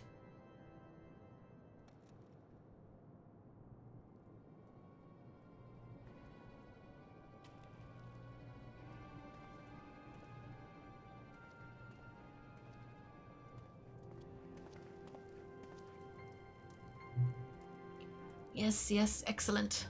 So you guys are hiding inside the glaciers. One big igloo. Bigloo. My lady, everything has been accounted for. If there is aught else you would have us do, pray speak, and it shall be done.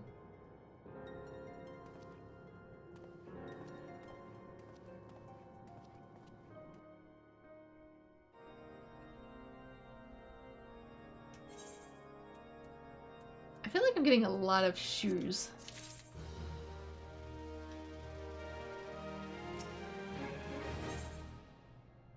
I feel like I'm getting a lot of shoes. It seems as though we're always one step behind, our quarry ever just behind our reach, though I would like to believe that the tables are about to turn. I must confess to having certain doubts. A joint effort may succeed while others have failed, but it could yet yield the selfsame result.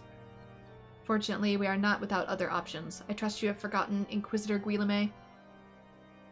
We have not. The mystery of how the heretic remained undiscovered for so long has been much in our thoughts, as has the question of what steps might be taken to prevent a similar breach of security in the future. Accordingly, we conducted an exhaustive and covert evaluation of everyone in Whiterun Front. Though some were found to have committed certain minor transgressions, we identified only one possible heretic. If this man has pledged himself to Iceheart's cause, he will have taken note of the movements of the Templed Knights at the Crystal Braves, and upon recognizing their intent, he may attempt to warn the heretics. The man's watch is to end soon, at which point he must report to Sir Jean Tremont in the yard. I would have you keep an eye on him. If he ventures beyond the walls, follow him discreetly. Should he meet with a heretic, do not interfere.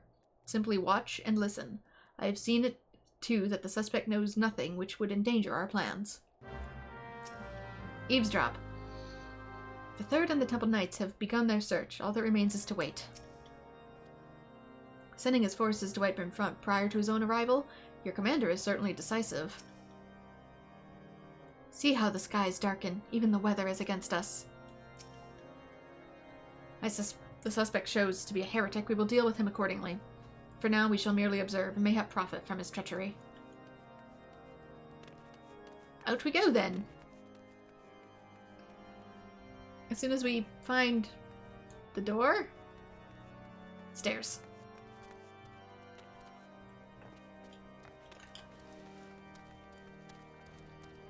Oh, claustrophobic Kurthus.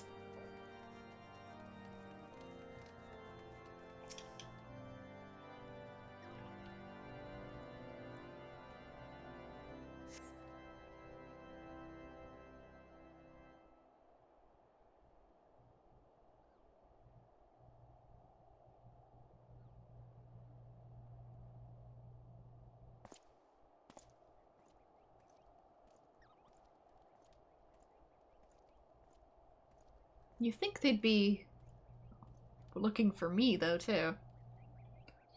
The suspected heretic leaves through the southwest gate.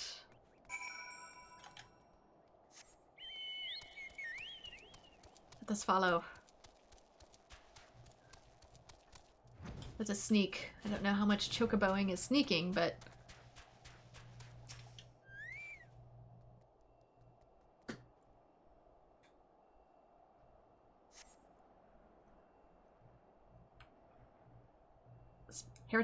The suspected heretic follows the road east. Heading out by yourself is a little suspicious in and of itself because it's so dangerous out here. That's why everybody travels in a squad.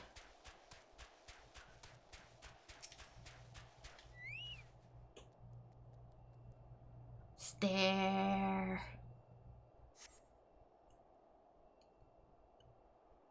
We got a runner. Head south. That's a ways.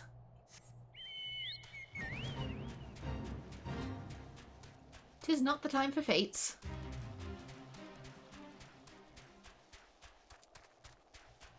Been plenty enough of those in the yokai event, which is possibly how I got up to level 70. Yokai grind.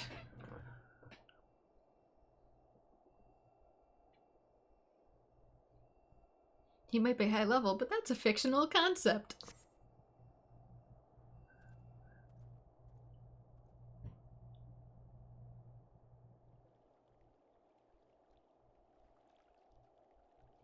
Hey, hey! Where in the seven hells are you? I'm freezing my bollocks off here.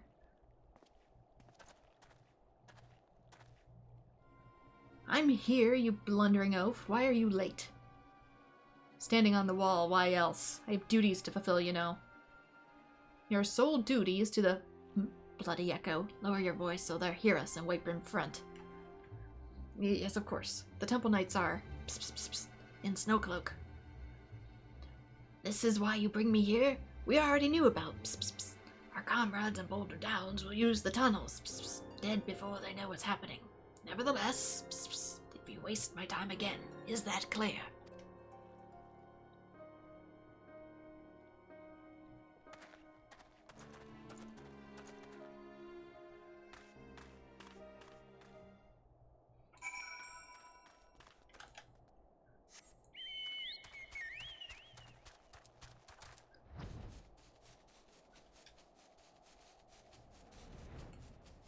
I only heard half of it, so I guess we're reporting half of it.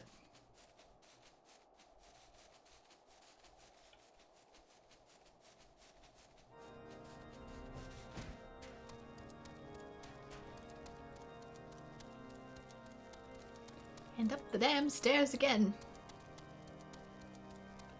Oh my gosh, you guys need to invest in elevators. Well, did your investigation bear fruit?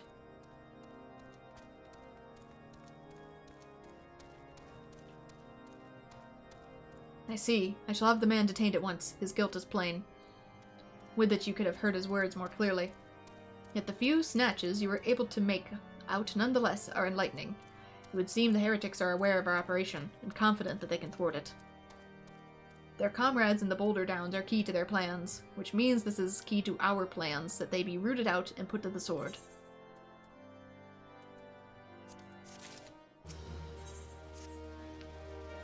We have long suspected that the heretics use a network of secret tunnels to traverse the highlands undetected. Given what you overheard, I fear that Snowcloak may be riddled with such passageways, and that the heretics in the Boulder Downs are planning to use them to take our forces unawares. Needless to say, we cannot allow that to happen. A contingent of House Duriander Knights are on patrol in the area, and I shall order them to begin searching for the heretics at once. But knowing nothing of our enemy's numbers or readiness, I cannot say for sure that they will be sufficient. It would put my mind at ease if you would consent to assist my knights with their search. I know that they would take courage from the presence of so storied a warrior. Pray rendezvous with them at the Boulder Downs. If alone is kind, we may catch those heretics before their plans come to fruition. Show them no mercy. The lives of our allies are at stake. I'm wondering too if they maybe give us so much gear, because certain classes, Black Mage, Bard, etc., were maybe under-leveled for armor at this point, so they're like, oh, let's give them some freebies. Just in case they were attempting to do this without the gear that I currently have equipped, which may have come later. There we go, this way.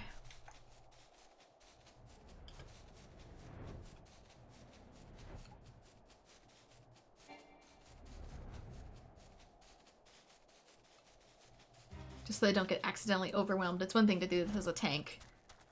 Or even Dragoon is sort of like... We jokingly call it floor tank, but it can take a few more hits than some of the other classes. Maybe it's just attempting to squish-proof a few people.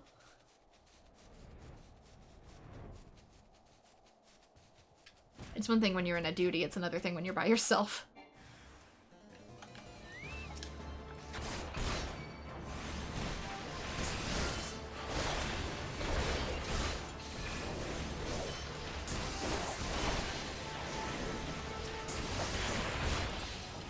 Oh, I'm stunned.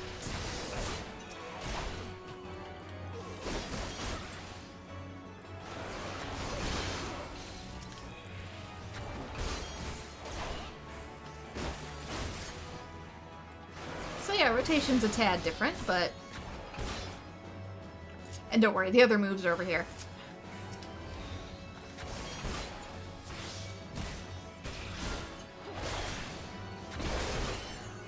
I built my bars more for certain situations than only having certain things in certain places. So this is the crowd control bar, this is the single bar. Single enemy bar.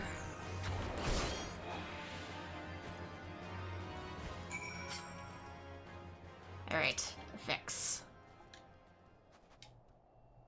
Let's always carry our evil plans around on a note.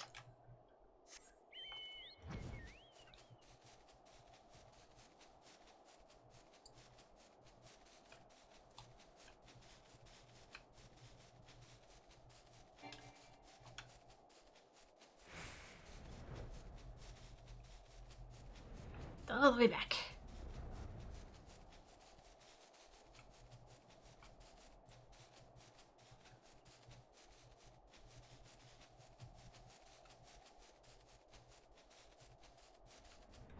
Actually, now that I'm thinking about it. Let me do a thing. Where is... True North. There we go.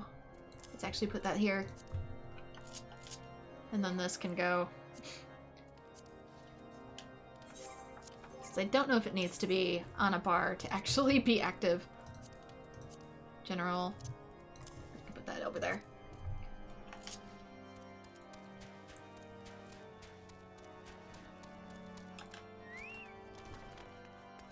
The fun thing about Dragoon is that they have 2 4-button rotations.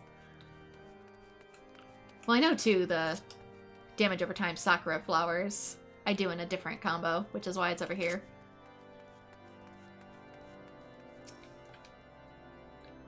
I don't know if I have access to the other ones yet. My knight sent no word of your coming. What has happened? What is that in your hand? Evil plans that people always feel necessary to write down for some reason.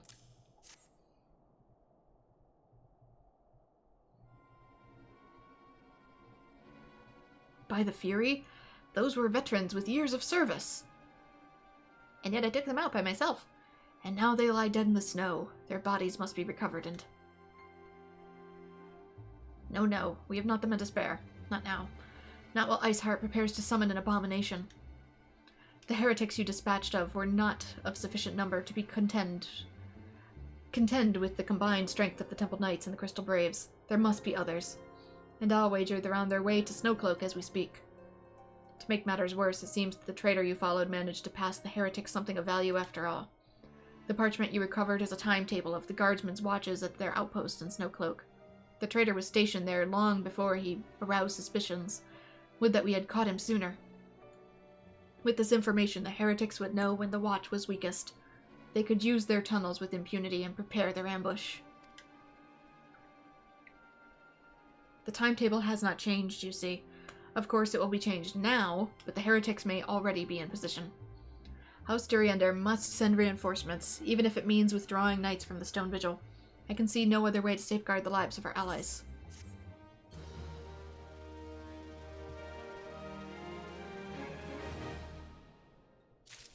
Auto attacks work like in Xenoblade, where when it's triggered, when locking onto an enemy or an ability is in use. I just don't know if it needs to actually physically be on the bar. Like, I know how auto attacking works. I just don't know if I need, like, this button to exist somewhere on my actual, on my bar. It doesn't? Oh, so it's just wasting space then. Then why does it exist? The path of the righteous. Time is of the essence. While my knights make ready to depart, the heretics may take our allies in Snowcloak unaware. Superior training and equipment will avail them not if they are cut down ere their swords are drawn. But all is not yet lost. If you leave now, there may still be time to warn them. Make haste, I beseech you. Fly to Snowcloak and tell Sir Emmerich of everything we have discovered.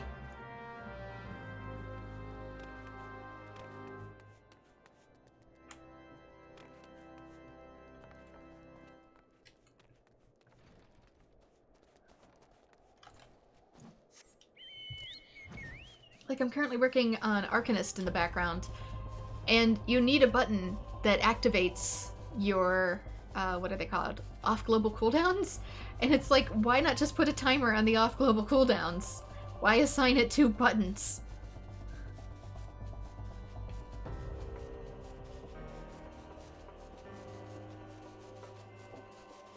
Hang on, one sec. This skill, why? Energy drain. Why do I need energy drain to use Fester? Why doesn't Fester just have a timer on it like every other class? Much confusion. Some people like their button bloat, I guess. Are you the guy I need to talk to? Nope, don't seem like it. You're down here. We're at a disadvantage here. We should linger no longer than necessary. How could my men hope to tunnel through the ice this thick? It would be the work of years. Ever hear of fire?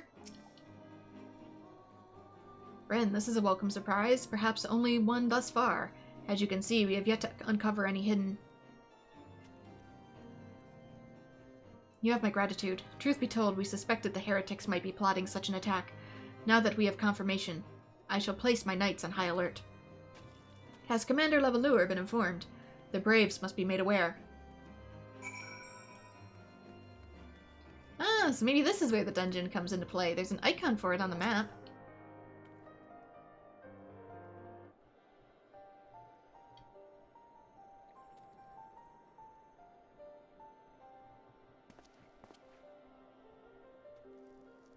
It must be here. I'm certain of it. Why else would they go to such lengths to defend Snowcloak? 'Tis but a pity this discovery comes only when our enemy has at such a disadvantage. Forewarned though we may be, the heretics know the terrain far better than we. I dare not think how many are watching us at this very moment. Confound it. This is all wrong. Iceheart has us scrambling to save our own skins when we should rightly be straining every sinew to find her and stop this damnable summoning. There she is. Come here, girl. Who? What? Sir? What? Hello? You mean Ida? That was close. They didn't hurt you, did they? Only my pride, Ida. There will be others nearby. We must see that they are given a similarly warm welcome. Commander Levalure.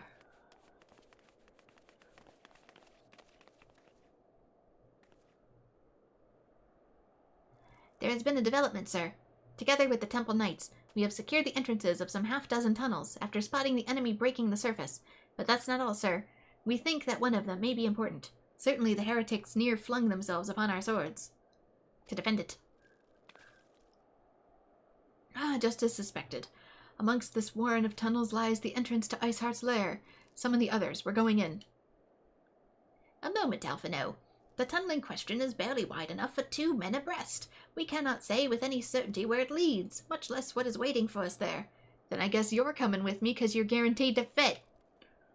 Furthermore, we have no way of knowing how many heretics are still lurking on the surface. What if they were to converge on this point after we enter the tunnel? For all we know, we could be funneling our forces into a trap. I take your point. The tunnel is indeed as narrow as you say. Greater numbers would be more of a hindrance than a help. Should we encounter difficulty, our own allies would become an obstacle to escape. A change of plans. While we rendezvous with Sir Emmerich and keep the heretics at bay here, you will go wherever that tunnel leads. If you find Iceheart at the end of it, do not let her escape. You venture into the unknown, so see to it that you are prepared for anything. I suggest you call upon your allies, though not too many, or Papalima will sulk. He would sulk why? We will hold the line. You may concentrate on the task at hand. I'm informed that Commander Levalure has asked you to lead a party down one of the tunnels. And it's not my first time to go down a tunnel to reach a primal. I had to do it for Titan, too. A characteristically daring proposition, yet I can think of no one better qualified for the task. I bid you good fortune. We're at a disadvantage here. We should linger no longer than necessary. The entrance to a tunnel? It's just over there. Had we not seen the heretics breaking the surface, we would have never noticed it. Per Sir Emmerich's orders, we will stand guard outside. Please be aware that, even should you encounter significant resistance, we cannot leave our post. Snowcloak, now accessible. New regular duty has been added. How did you not see this? It's 5 feet away from you! How, sirs? How?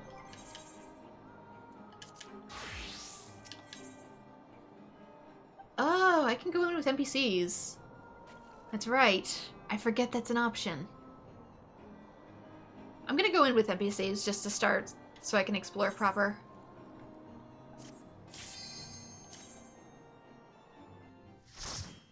Otherwise, I feel like I'll be forced to go through it too swiftly.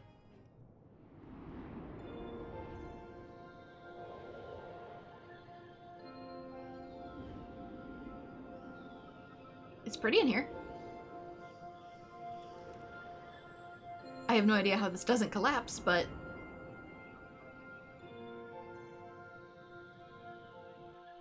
The benchmark came out yesterday and everything seemed more positive. Yeah, I've seen a lot of memes about the Aura's eyes glowing. I don't know if mine will, though. Because I have black limbal rings.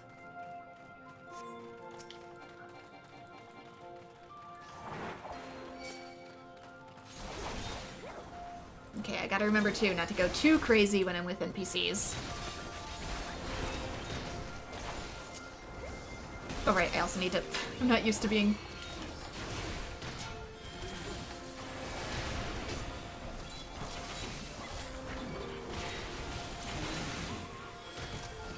Fictional ice is stronger than real life. Yeah, true.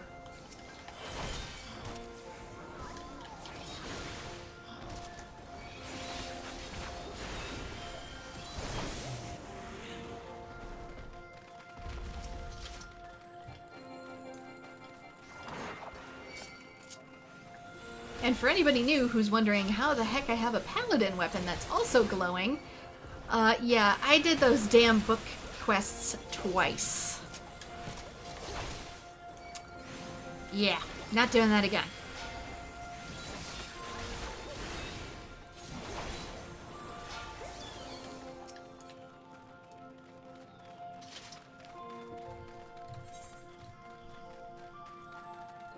This will give me a chance to get it mapped, though.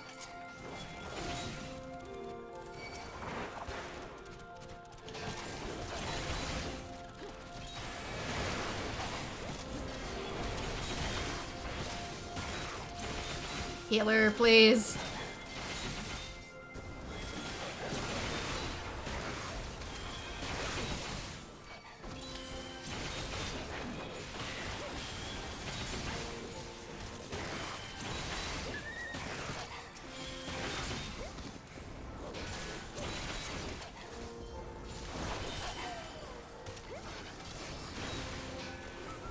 It's really like calming music in here.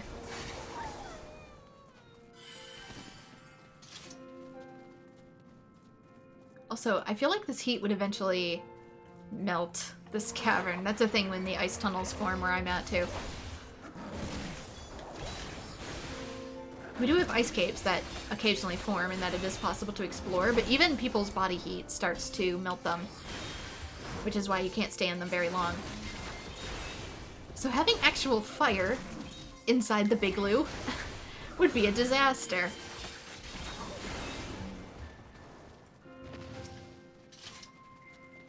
Only a special key. Alright, who dropped the key? The bear had the key? Why doth bear have key?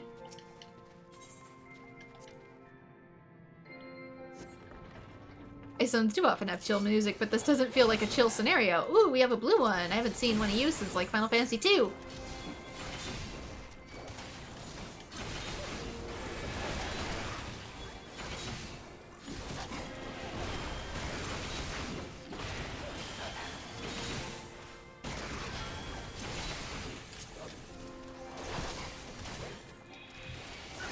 Could be corrupted aether as well as ice. Ah, true. Sort of. Oh, hello. Door. Like Final Fantasy XIII, it's not ice, it's crystal.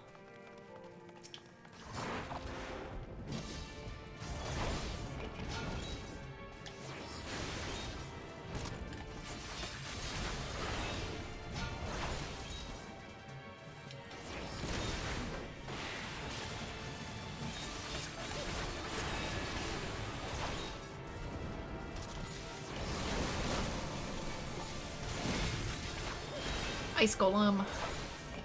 How long has this been under here? And who built it?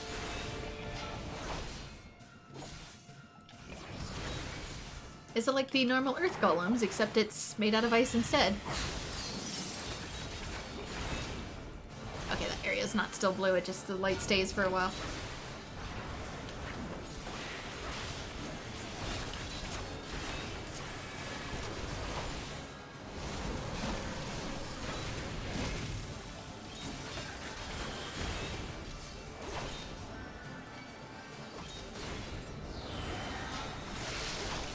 Ooh, shrinking the arena, are you?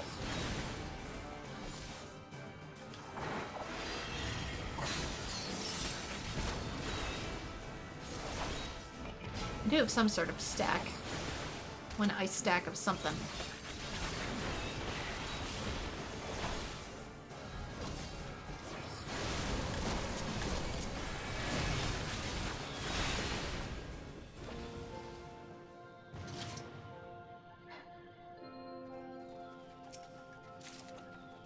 Here's Ring of Casting. That's right, I get all the treasure to myself. Do I need to go back the way I came? Or does this lead some... No, it leads somewhere new. Didn't look like that was a way out at first. I'm guessing we're on the other side of the waterfall if there's trees. And a sky. Ooh, hello! Oh my god, he was in the snowball! Gooboo jump scare. Big Gooboo jump scare.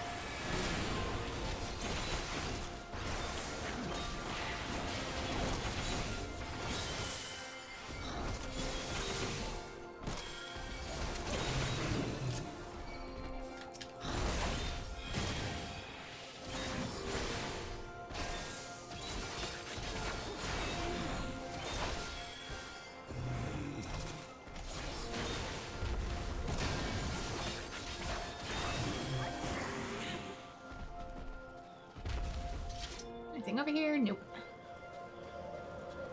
Ice sprites. These always hit way harder than expected.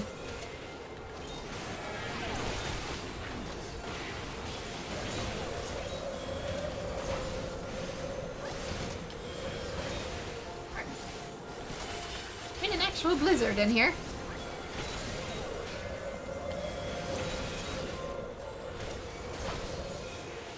Can't see.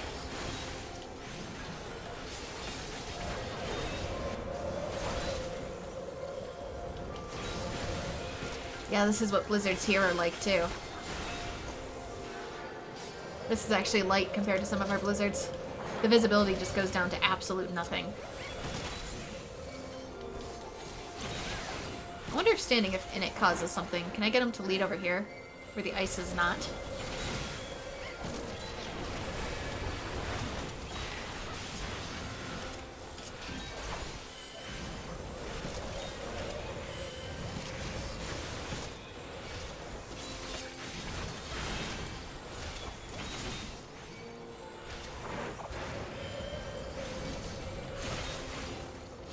Yeah, there is like a status effect. I could see it when my other guy was standing in it. Hands not in the controller. I was getting comfortable. Do you mind? Yeah, frost something. Frostbite? Frostbite. Sustaining ice damage over time. Okay. We do want to lead him out of that zone then. Can I also get the birds while I'm here? No. Come here.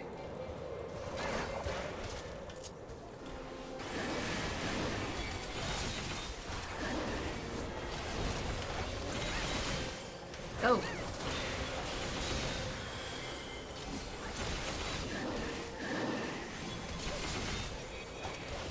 They have big pug charm. Ugly but cute.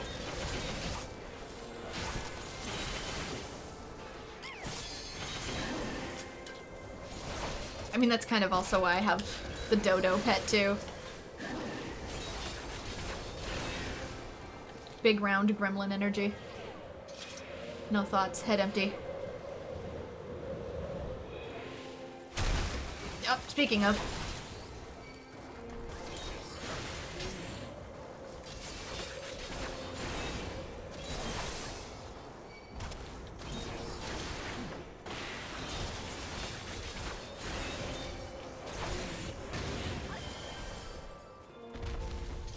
Alright, Yeti. I was gonna say it looks like a Yeti, but it actually is a Yeti.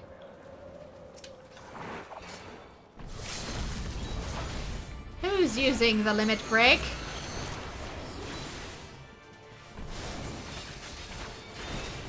I guess NPCs don't really know to save him.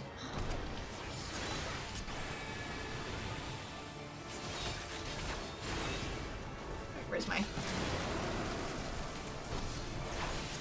looks like they're gonna hatch. Or something? What do I do with these?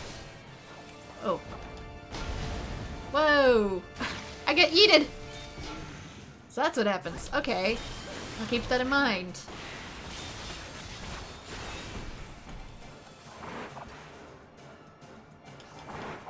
Okay, stay here. Then here.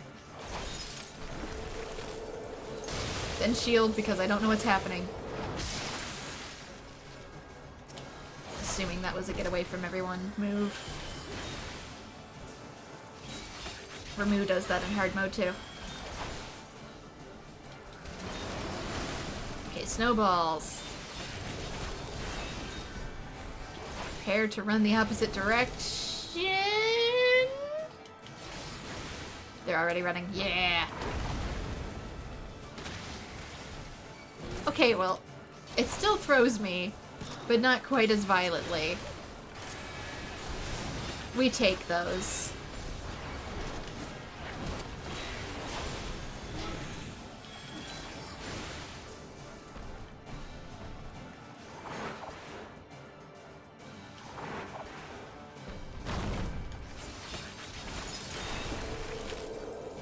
Shield. Not that. Shield.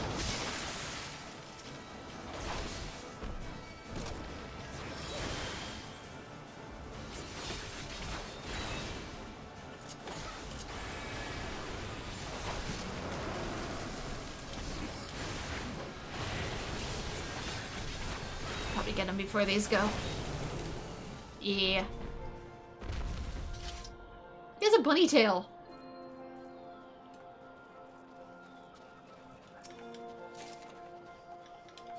Antique helm. I feel like that's needed for crafting.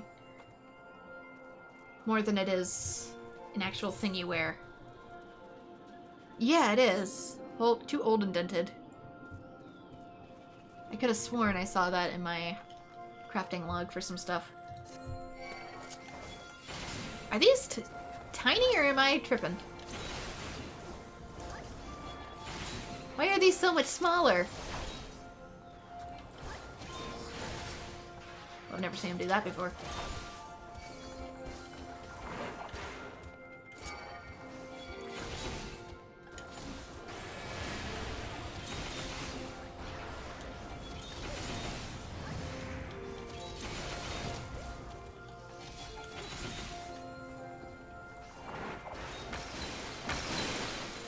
Because they explode. Maybe like bombs, once they explode, they're gone. Any keys or anything from you? This looks like a boss arena, but there's nothing in here. Ah, that would be why.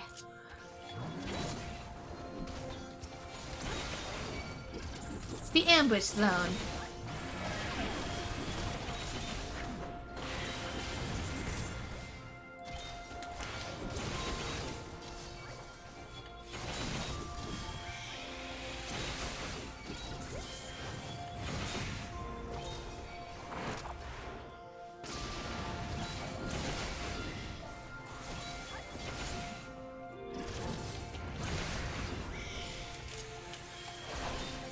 You know, I swore I could hear the Lancer's damage over time, but I'm not actually seeing said effects on the enemies themselves, which is weird. Okay,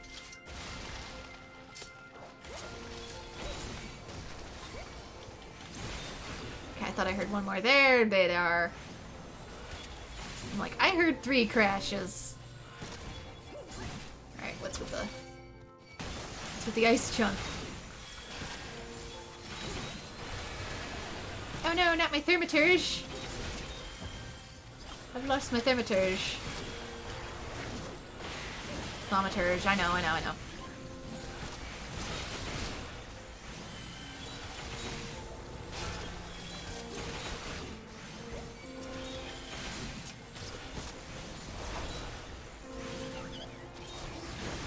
got little ice stones.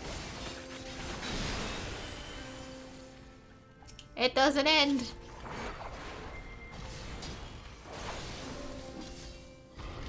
How many things have been stuck down here in perpetual ice age?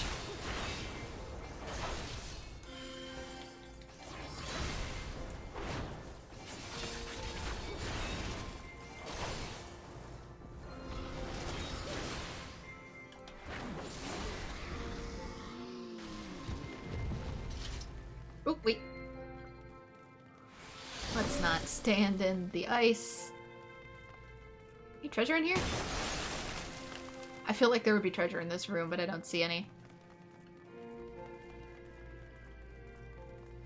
But it makes you feel as if there would be.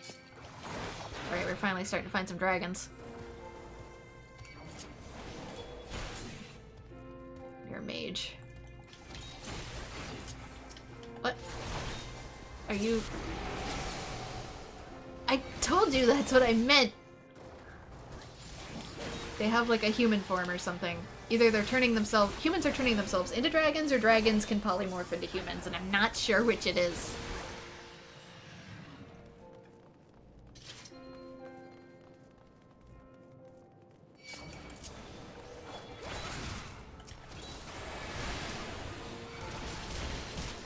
Ooh, I stopped it.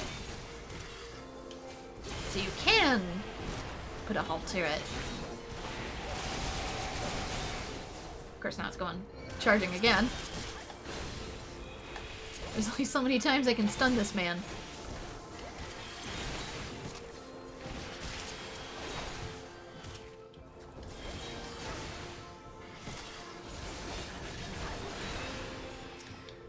Finger of the Apostate. Eee! Why did you name the key that?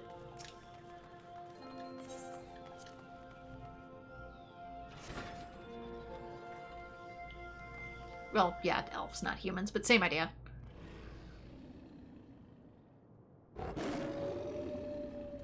Fenrir?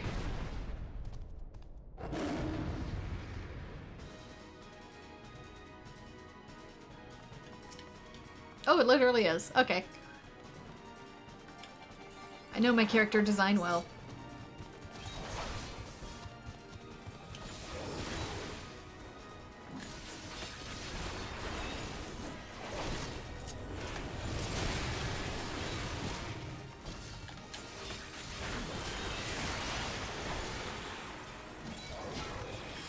ice thing is happening again. Oh, but it's these. Okay, there. Oh, you get behind it. He does the Monster Hunter thing.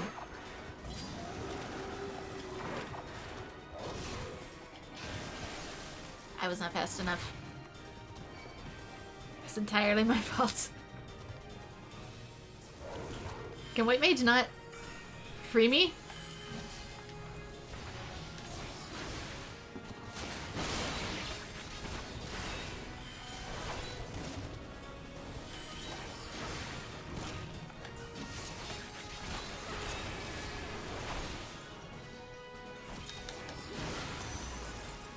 Yeah, it's very interesting that the other NPCs can't actually use their class abilities. They're just doing some degree of damage and healing.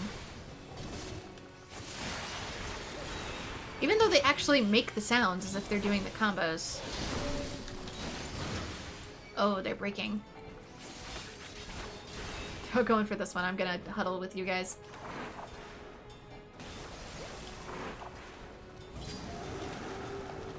I see, you gotta look for the one that looks like it's least likely to get a break. And I'm frozen again! I was leaving!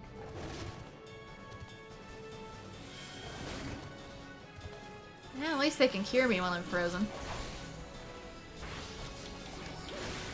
Can't cure stupidity, but you can cure the wounds caused by it.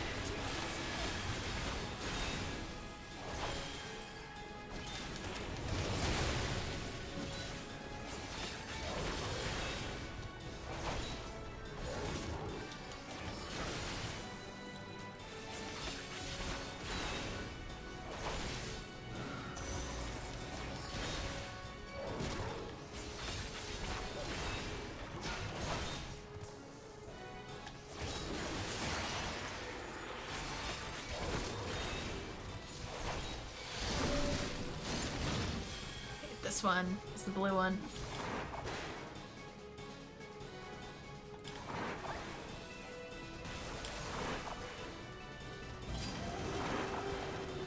Okay, I know it's coming this time. Run! I literally ran and I still wasn't fast enough. I gotta do it like right as that thing dissipates then. I have to assume it's coming.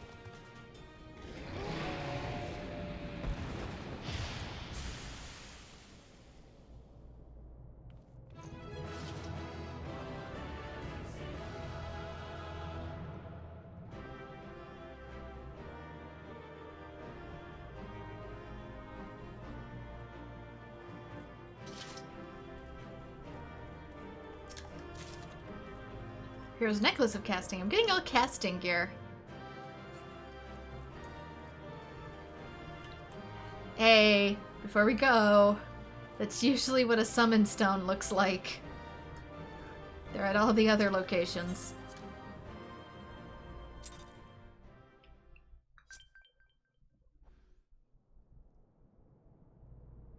The tales do not do you justice, warrior of light.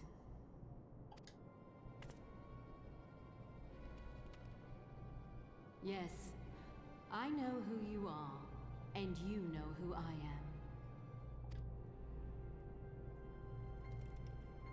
I was given the name Izel, but I earned the name Iceheart.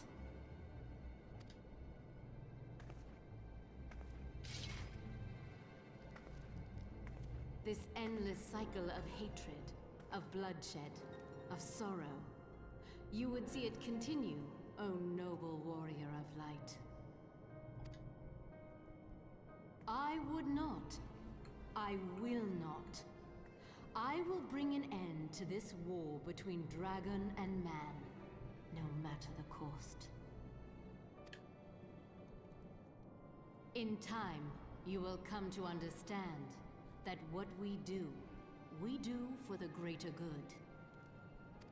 For Eorzea, for Hydaelyn. Does this involve eradicating man, though?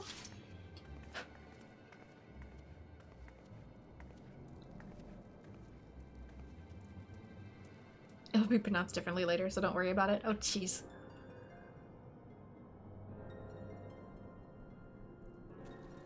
I hate when that happens. So you could just use that as an aetherite, huh?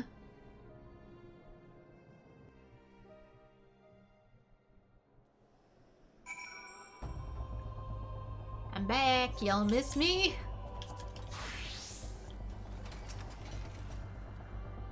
That took longer than expected. What news? Ignore the person doing donuts.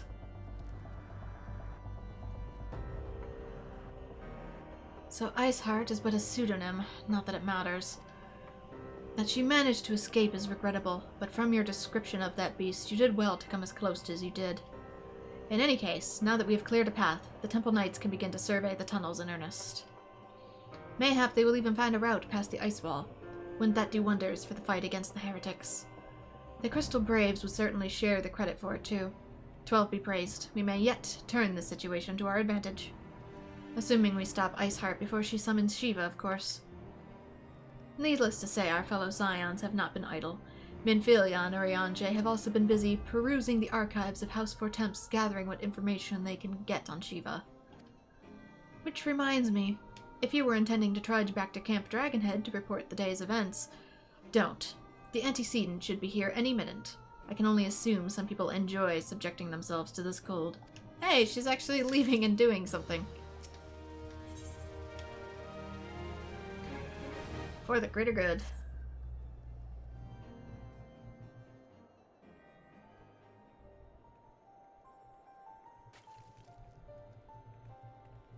That is not a sound you want to hear while on ice, actually. Antecedent, you've come to us straight from the archives of House Fortemps. Whatever. I trust your time here proved fruitful. Would that it had. Urianger and I scoured countless texts, but what we found was of questionable veracity. Accounts of Shiva's life and deed are sparse and contradictory, only agreeing upon one point. She laid down with the dragon, the gravest of all sins, according to the Ishgardian faith.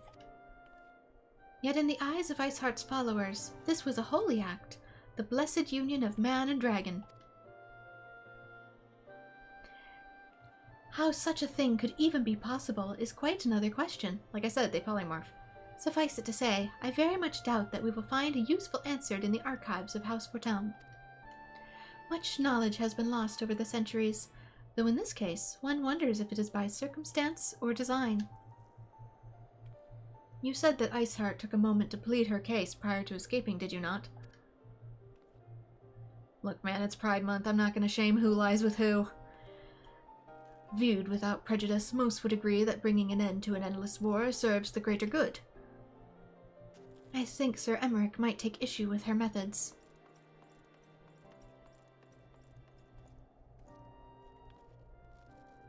I do not care if a few stragglers manage to escape. Until the sappers confirm that a tunnel is safe, the men are not to search it. Yes, Lord Commander.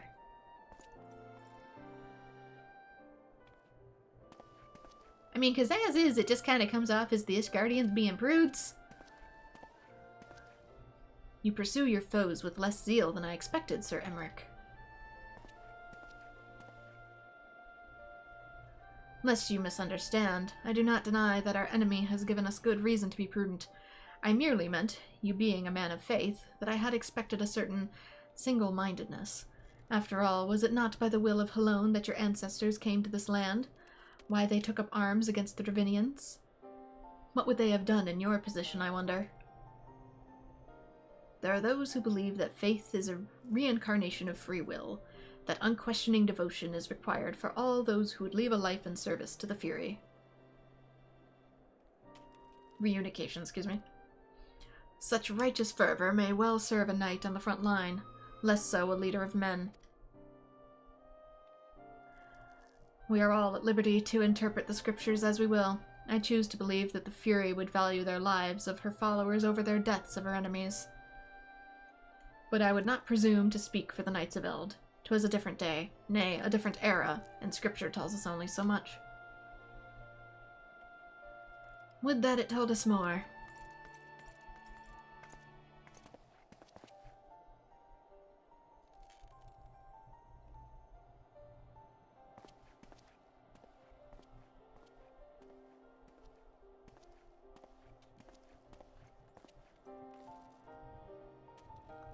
That That man is awfully pragmatic for a servant of the Holy See. A welcome trade at the negotiating table, to be sure. Less so when one's enemies are making ready to harness the power of a god. Mayhap he does not truly believe that Iceheart's plan can succeed. Truth be told, I too remain somewhat skeptical. Shiva was real, a living, breathing woman. Of that there can be no doubt.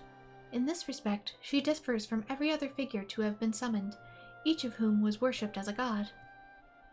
The sole exception being good King Mugomog XII, may he ever be illustrious, the myth made manifest in response to the fervent supplications of the Mughals Guard. Saint Shiva may differ, but what of the heretics? They're a tribe of outcasts at war with the mighty nation who yearn for the resurrection of the one who embodies their beliefs. Is that not placing one's faith in a higher power? Then what is? Crystals and conviction, Minfilia. They have them both in abundance. Also, can I take a moment to appreciate that Minfilia actually dresses for the cold? Can that truly be all that is required? Don't look at me, I don't know. My survey team has concluded a preliminary analysis of the Aetherite Iceheart used to escape. They believe that she teleported to another Aetherite, somewhere not far to the west.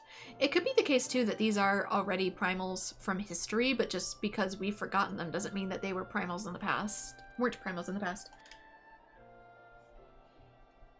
Despite the apparent proximity of this second Aetherite, however, they have been wholly unable to detect its presence directly. Unless Iceheart has some means to mask its signal, I can only presume she had it destroyed to prevent us from following her.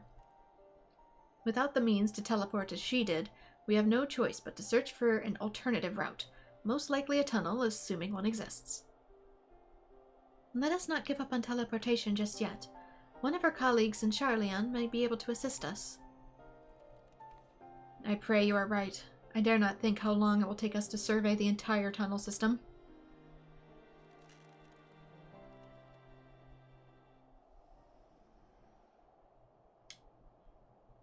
While Minfilia looks into our Aetherite problem, I would like to request your assistance with another matter. The third unit is currently tracking the remnants of the heretic force which attacked us. However, the search goes poorly despite our numbers. Kurthus is vast, and Iceheart's followers know the terrain far better than we. Your knowledge of the region may serve to hasten the progress. The sooner we capture Iceheart's followers, the sooner we can press them for their leader's whereabouts. Also, though it is admittedly a selfish request, I feel that the Braves would benefit immensely from working alongside you.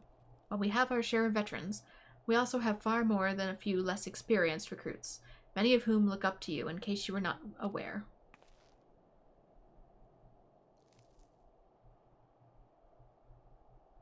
Good. I knew you would understand. Yu Hase can appraise you of the details. When the task is complete, come and find me at the observatorium. Captain Ilbert and I are meeting there to discuss the latest developments in his investigation. The Temple Knight shall hold Snowcloak for our absence. Let us leave them to their work. Ours is more pressing.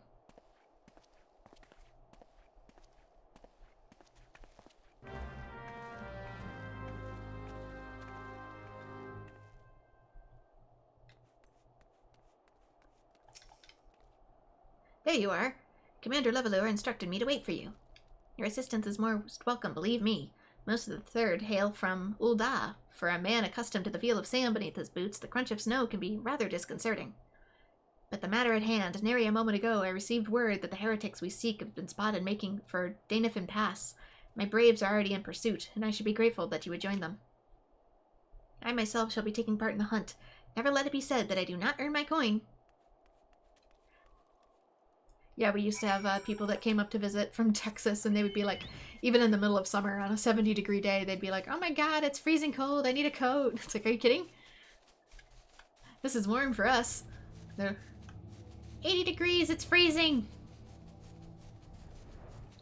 Actually, how far away is it? Not too far. I have only seen a one-way transformation, but we do know that the dragons are sentient, so... And, you know, I have played Drakengard, so you know what? You know what? Those balls, my ankle's on fire. Caught my boot on a rock or something and twisted it as I fell. The others went ahead through Danefin Pass. Hurry, you might catch up. If you aren't sure where to go, look for tracks. The snow is fresh, so they shouldn't be hard to find.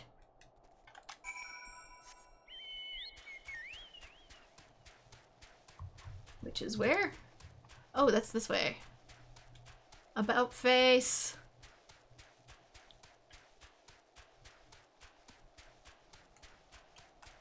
Gosh, I hate having to switch between map and camera like that. They're in the big red crystal egg thing.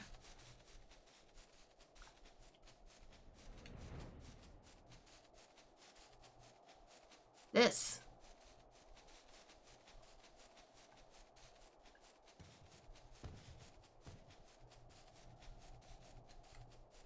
The eggy locking thing. And the tracks lead southeast.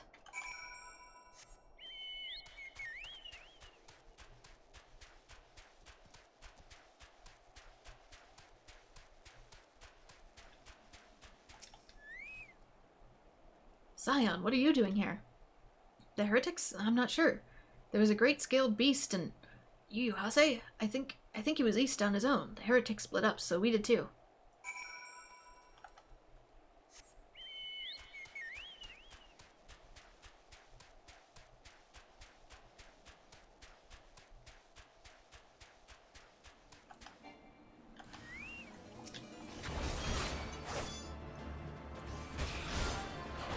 Oh, found something.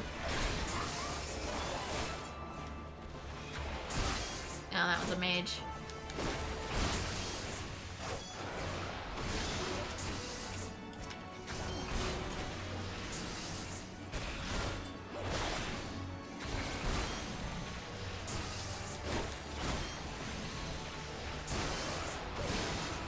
Also Final Fantasy VI. Let's not forget Final Fantasy VI.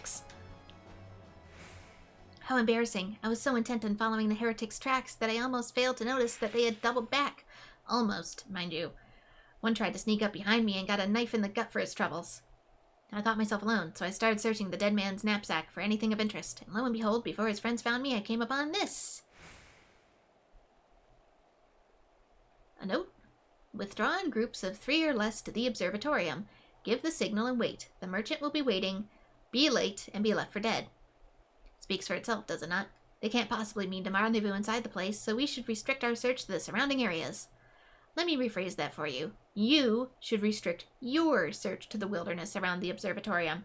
I will need more than a moment to rest and recover from these wounds.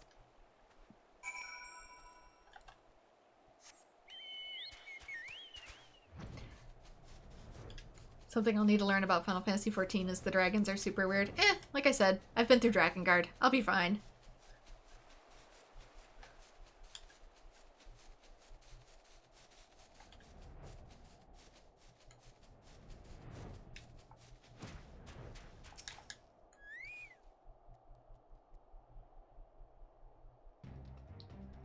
I'm through with listening to excuses. We leave now.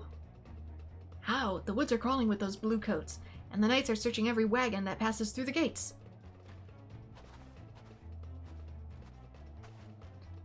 Well, stay with them then if you think you'll fare any better. Now, no need for that. There are places like this in my homeland. Sacred snow-capped peaks where blood must not be shed. Oh, it's you. Let your lands ever thirst for the blood of the fallen, and by your deeds it has drunk deep. No, I've done no wrong. Speaking of slept with dragons, like, what the heck are we? As Aura. None but meet in secret with heretics. Deny it all you will. We shall have the truth from you yet. Inquisitors are not the only ones skilled in the art of interrogation. Damn it all.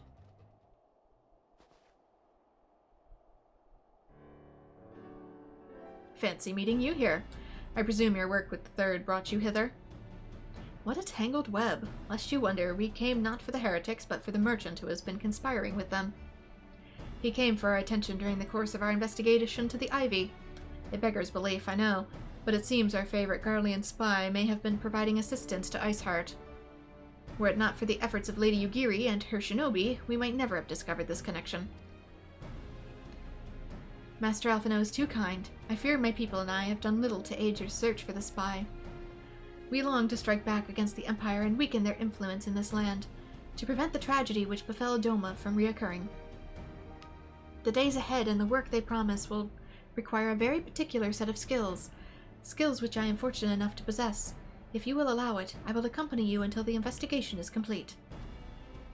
That is a most generous offer, Lady Yugiri, and one which I gladly accept. Thank you. Though I may disappear for a time, know that I shall never be far, and shall always be watching. A comforting thought. Come, let us wait inside Captain Ilbert return to deliver his report.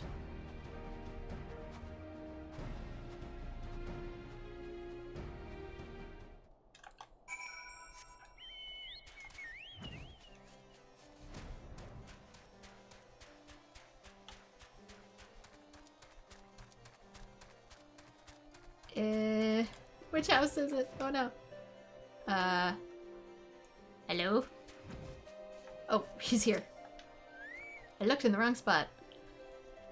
Captain Ilbert seemed confident that the merchant's resolve would swiftly crumble when pressed. If so, we should have new information ere long. As to whether it will bring us any closer to learning the Ivy's identity, I would rather not say. Given our adversary's cunning, I shall consider it fortunate if we are spared another wild dodo chase. Don't listen to him, Recipe. The gods know we have even more than enough to occupy our time as it is.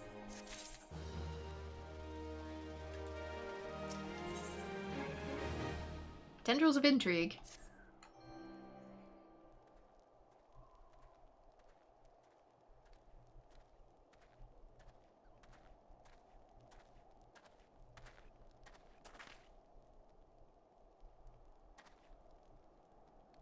Captain Ilbert, your report, if you will. Aye, Commander. Firstly, with regard to the heretic we captured, I regret to say that the man could tell us naught that we did not already know of Shiva. We have since handed him over to the Ishgardian authorities. Henceforth, the Holy See will pursue the matter independently. Our inquiries concerning the Ivy, however, have proven more fruitful. We have ascertained the channel by which the heretics acquired their information on the shipment routes. Go on. You will recall the flame we first identified as being in the Ivy's employ.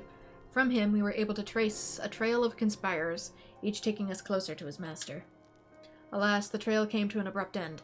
Fearing that the investigation had been compromised, we took the necessary step of detaining all suspected of conspiracy.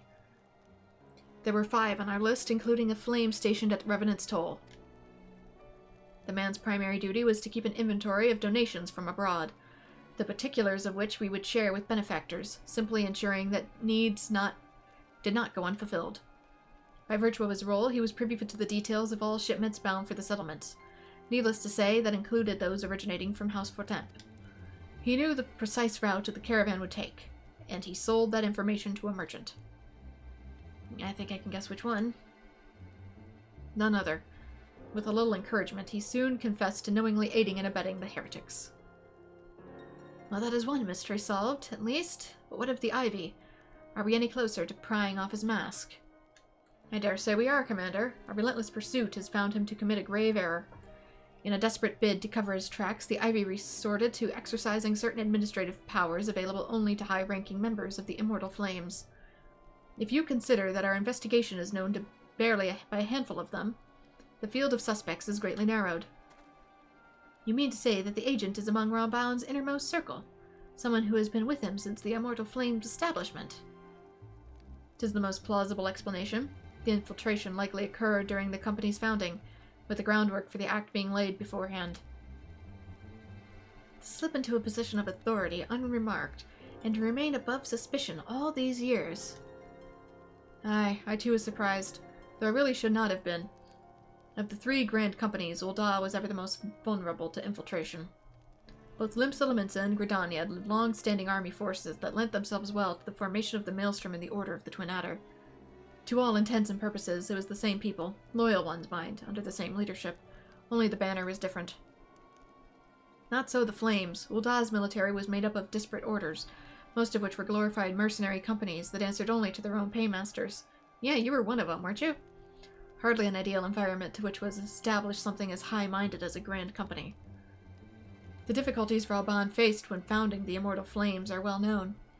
Even after he had convinced his fellow syndicate members to share the coat, they remained the small matter of finding enough bodies to fill the ranks. Indeed. And given the pressing nature of the Imperial threat, that means recruiting every passing sellsword. Amidst the chaos of its founding, it would have been child's play to infiltrate the company. A good deal easier than now, eh? The immortal flames have been ever caught between conflicting interests, the public and the private. Though the monitors ultimately agreed to support the organization's founding, it was not only out of charity that they did so, but simple self-preservation. Had Nail von Darnus' ambitions been any less apocalyptic, you may be sure that they would have risked supplying Rauban with an army. 'Tis but a wonder that they did not attempt to extinguish the flames the moment the danger had passed. Returning to present. Even as we speak, the Doman allies are shadowing several high-ranking flames, any one of whom could be the Ivy. Desiring to deal a blow against the Empire, the refugees were eager to lend us their aid. I expect to hear from them ere long. Very good. Pray continue your investigation with the first. Meanwhile, have the second attempt the unrest. The third can join the fourth in inspecting the crystal shipments.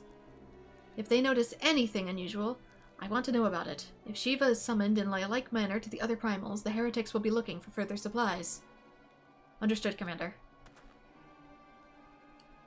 I shall send word to Sir Emmerich informing him of our success in identifying the heretics' abettors. I have hiccups. Hopefully the information will be of some use to the Ishgardians. It's time, Commander. Yes, I'm aware.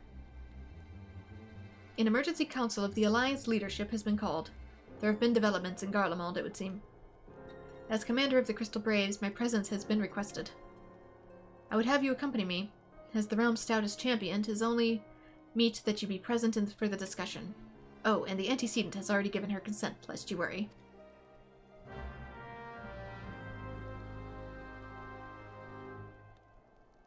I didn't ask for it, but... Upon the honor of the Crystal Braves, I swear that I shall not rest until the Ivy is unmasked and in its chains. Like me, you are doubtless eager to conclude our business with Iceheart, but until another path to her sanctum is found, she will remain beyond our reach. Minfilia and the Archons are sparing no effort to secure an alternate route. Until such time as they succeed, I suggest we give some thought to the realm's other problems. I shall go on ahead to Gridania, in the readiness for the coming council. Meet me at Nofika's altar, and we shall make our way to the Lotus Stand.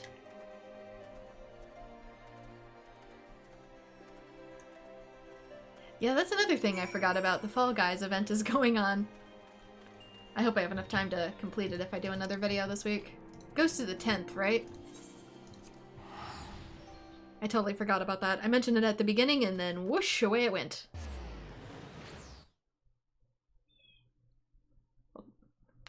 Okay, good.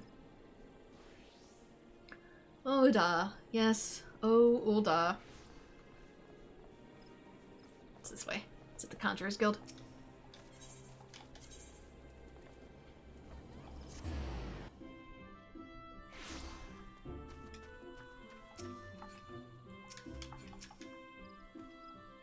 Unlike Rauban, politics is not my cup of tea.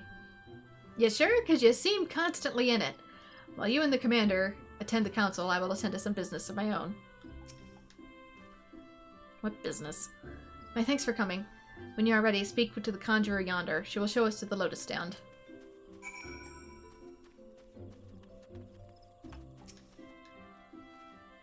I don't like politics, says man who takes career in politics. The Alliance leaders wait you at the Lotus Stand. Will you be joining them now?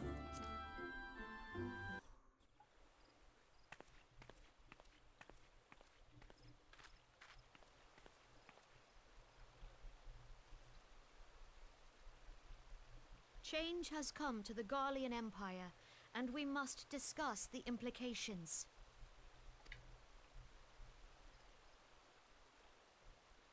The rumors are true, then? The War of Succession is ended? It is.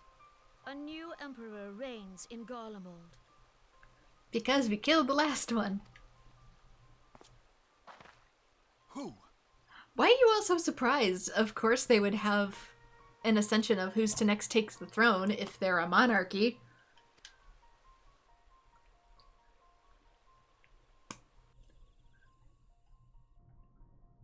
The birth and all too rapid expansion of the Garlean Empire is commonly attributed to the strategic brilliance of Solus Zosgalvis, yet he did not rule alone. Several members of the royal household also distinguished themselves during his reign. Nevertheless, it was the eldest son who stood to inherit the throne, until his most untimely passing. I thought us fortunate when I learned that the Emperor had died without naming a successor. Doesn't mean he doesn't automatically pass it to other next of kin. That's how this works.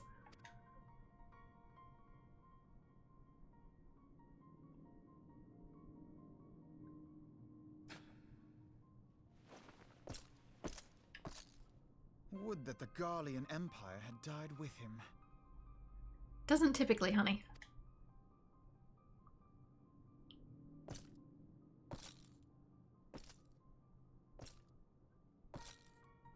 Remember names, they're important, but I'm so bad at names. I'll do my best, but... 'Twas the grandson and his uncle who had the strongest claims, was it not?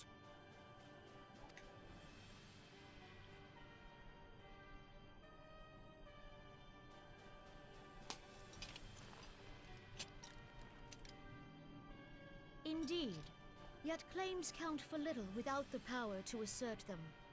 High Legatus Varus Ye Galvus is a respected military leader, not so his uncle.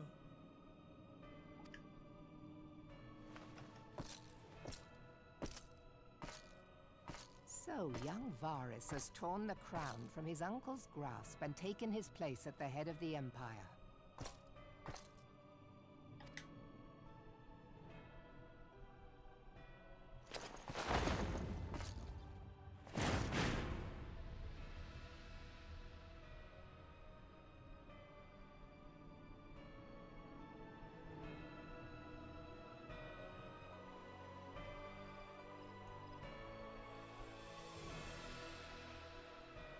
Given the troubled nature of his succession, the new emperor will require time to seal his grip on power. Yet have no doubt but that he shall, for there are none left with strength enough to oppose him.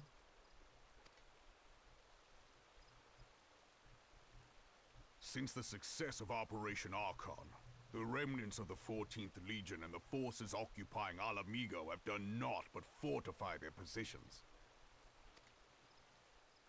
But you can be sure they'll be ready to march on us again, if their Emperor gives the word.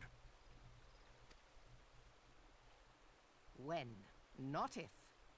They say this Varus was so set upon Eorzean annexation that he spoke out against the Meteor Project. Plainly, the new emperor's intentions are of great concern to us all.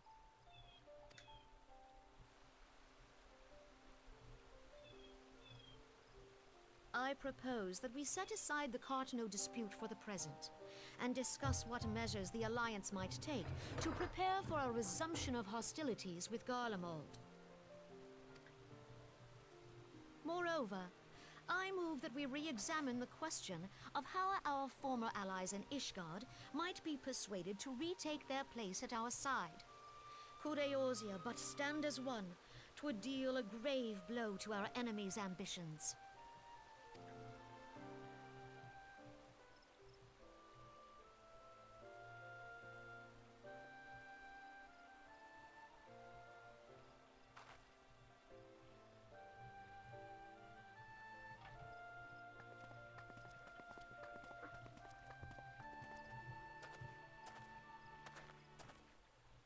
Well, I suppose we should be grateful that they have finally acknowledged the inevitability of Imperial attack. Who knows? They may even do something about it. Like I said, it's not like you take out one dude and it's over.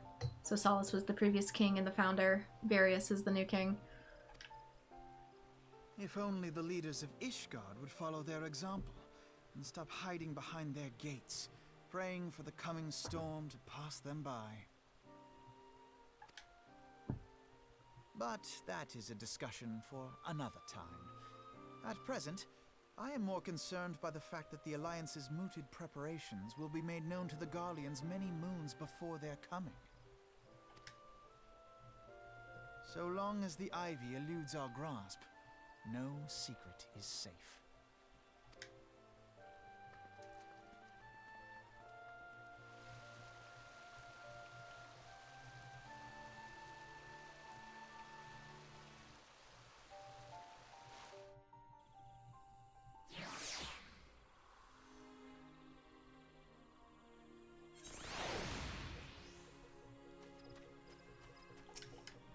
Alright, I will not have escaped your notice that the nations of Eorzea are no nearer to being of one purpose, despite their protestations to the contrary. Plainly, the threat of a resurgent Garlemald is not enough to stir them. And the reason for this? Deep-rooted mistrust among the citizenry. The nation's leaders can come to all the understandings they like, but their unity means little and less to the common folk. Take the Luminstons, for instance. Through Admiral Merwield outlawed piracy over a decade ago, foreigners still picture the nation as a haven for grog-swilling, wooden-legged cutthroats. In a likewise, the Gridanians are mocked as hermits who talk to trees, and Ul'dan scorned as swindlers who worship coin. Are they wrong? Not that such sentiments are entirely without grounds, of course. Take that Pillar of Ul'dah society, Teleji Adeleji, for example, but that is beside the point. The fact that the people are wary of outsiders wherever they have cause to be or not. On that basis, one could argue the conflict of Cartnano is a necessary evil. Each nation has its own warmongering faction that advocates the acquisition of Omega. In order to placate them, we have to present them with something resembling warfare, and thereby curb their appetite for a full-scale conflict. Basically, find a common enemy. But enough idle musing. Let us speak of a more pressing matter, the Ivy. Since we spoke at the Observatorium, Captain Ilbert has further shortened his list of suspects, and by happy coincidence, the one he deems the most likely candidate is likely come to Catania. The hunt nears its end. All that remains is to corner our quarry. Seek out Ilbert near the Adder's Nest. He will give you the particulars. Should there be any development in Kurthus, you may be sure that I will send word without delay. In the meantime, I wish you success in apprehending the Ivy. Gaius was the head of the 14 Legion, which tried to invade in a realm reborn. A bit more background, it was Gaius who led and succeeded in annexing Alamigo.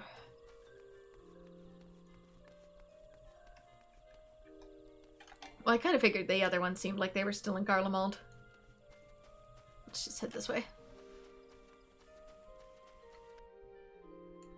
And they do not seem to get along whatsoever.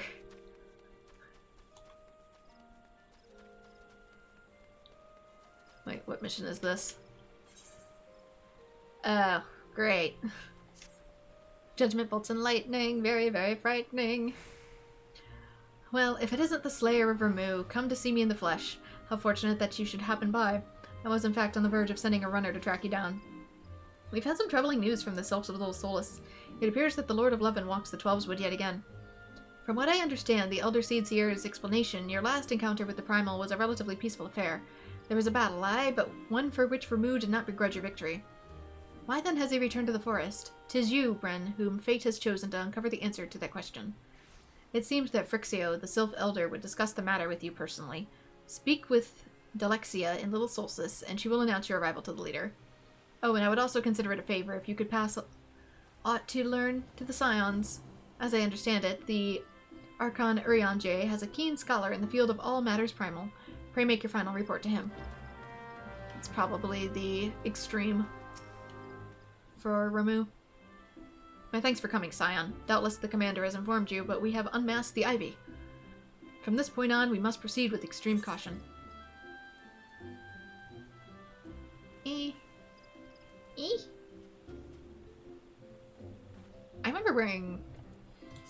remember seeing this one, I think. Yeah, I've seen people in this.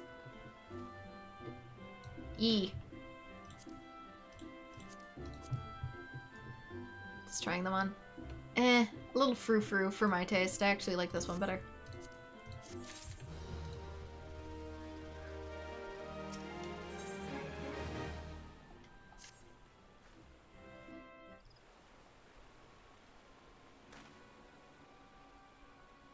Listen well.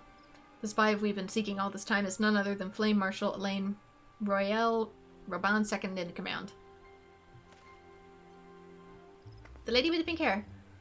Prior to joining the Immortal Flame, she was a mercenary of no small renown. They say her skill with the polearm has to be seen to be believed. Of Ishgardian birth, she is the highest ranked foreigner in the Immortal Flames, bearing the Flame General himself, of course. When he formed the Grand Company, Rauban chose people based on their worth. Whence they hailed was of no interest. The Monitarists saw things differently, however. Having funded the enterprise, they reserved the right to reject candidates nominated for high-ranking positions. And 'twas no secret that they did not favor foreigners, Ishgardians especially, after the way the Holy See forsook the Alliance. Yet the Monitarists did not raise so much as a murmur of protest when Royale was appointed up to her post. Passing strange, is it not? Could it be that the Ivy has some hold over the Monitarists? Or, it could be that they're just not racist.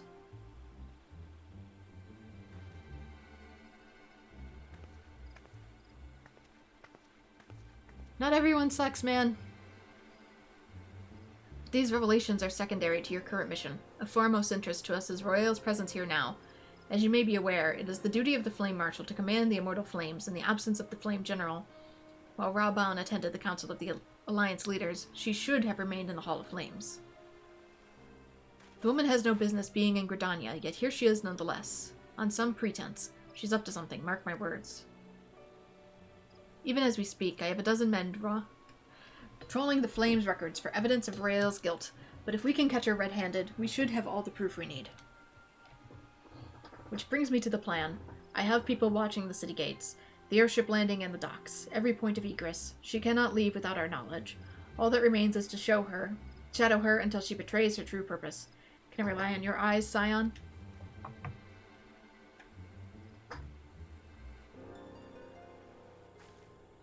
You have my thanks. Let us go then, and take care not to alert our quarry.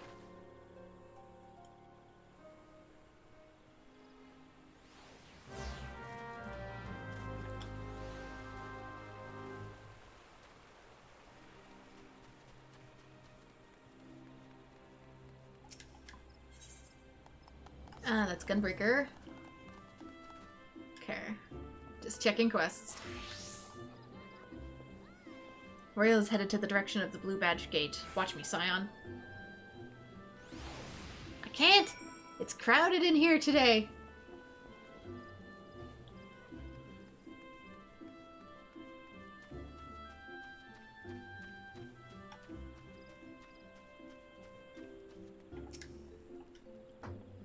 So Royale has entered the Carline Canopy. Meeting someone perchance? Or could it be she means to board an airship? Pray look for her within. If she is not on the upper floor, try the landing area below. One of mine is stationed there, and she may have seen something. Ephemi is her name. She'll remain here in case Royale appears. Okay, I'm assuming go down?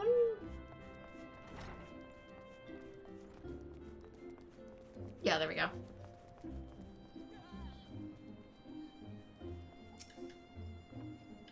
Ren, such an unexpected pleasure. What brings you here?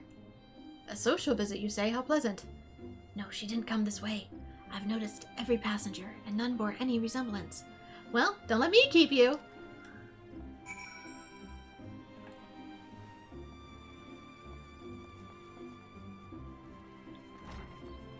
Or did she? How deep does this ivy coil? How many people are in on this? Is it just one person? It seems like a lot to be just one person. I don't know. Nowhere to be seen, you say, and you're sure she did not board an airship?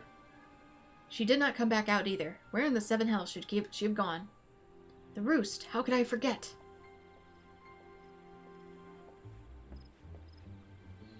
Greetings, good sir. Might I interest you in some Muntoy tonic? A cup a day imbues a man with great vigor, if you take my meaning. Perhaps another time, friend. Wait, that necklace. You're a shinobi of Doma. Ah, the woman you seek has left Gridania by way of West Shore Pier. She was attired as a merchant, but these eyes are not so easily deceived. You may wish to take your search to the East Shroud. Rest assured that we shall continue to support you from the shadows.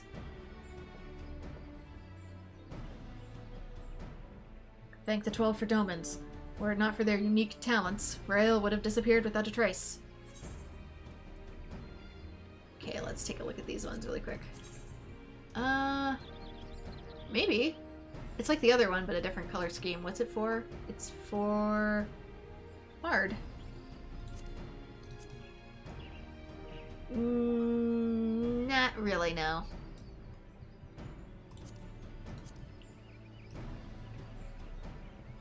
I'll pass. A little too frilly for me.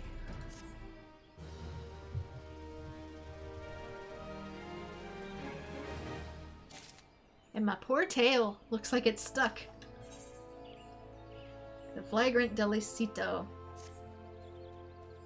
Our hunt leads us to the East Shroud, Scion. I suggest we follow Royal's example and take the ferry from West Shore Pier. You'll doubtless wish to make certain preparations. See to them while I go on ahead. I shall wait for you in Sweet Bloom Pier.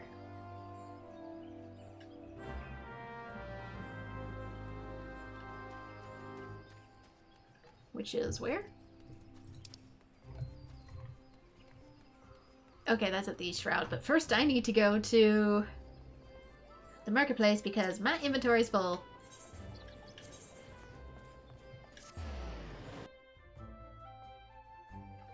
Yeah, I'm going. I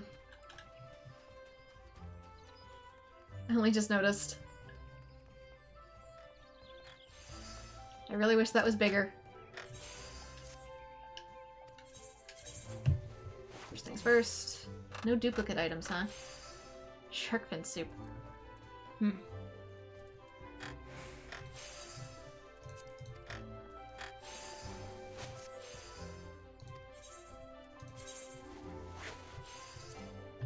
No duplicates! I just have a ton of crap. I have a ton of random crap. Alright. What do we get rid of, though?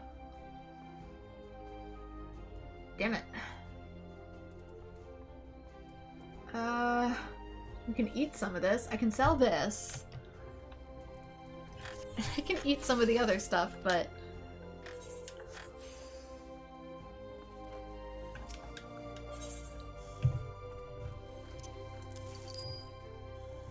Oof. What do?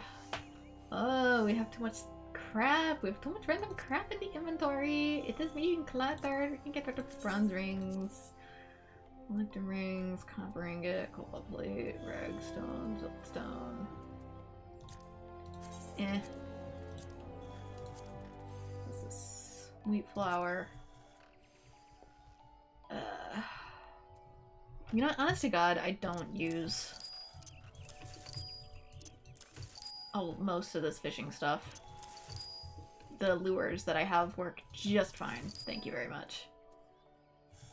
I'll keep some of the worms, because they're a tad more rare.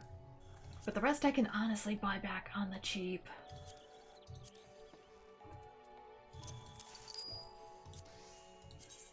Oh. Just getting rid of the weapon coffers. Yeah, certain ones are old and outdated at this point. I was gonna hang on to them just in case, but we're kind of past that point, aren't we? 1 second.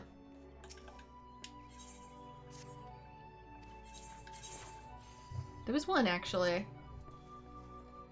Level 90. That's different. Not what I'm thinking of. There used to be other ones.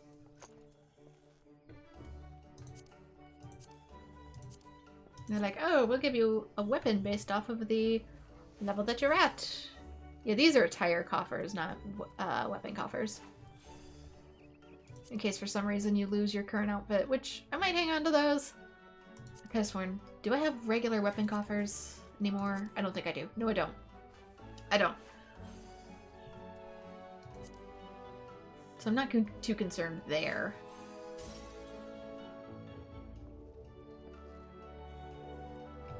There are some weapon coffers? Oh, there are right here. Okay, 47, 24, 21, 18.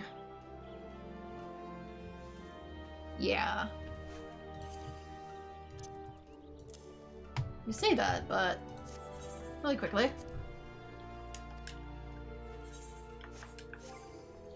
Why not put it to use?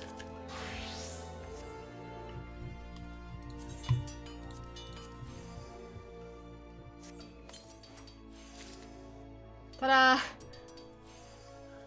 I need that later, desperately. Ouch. I'll use them for that.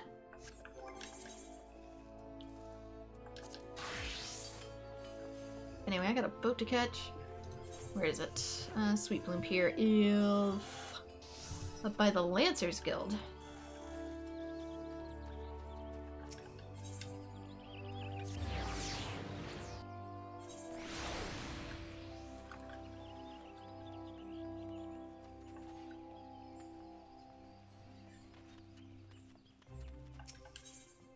Take me to Sweet Bloom Pier.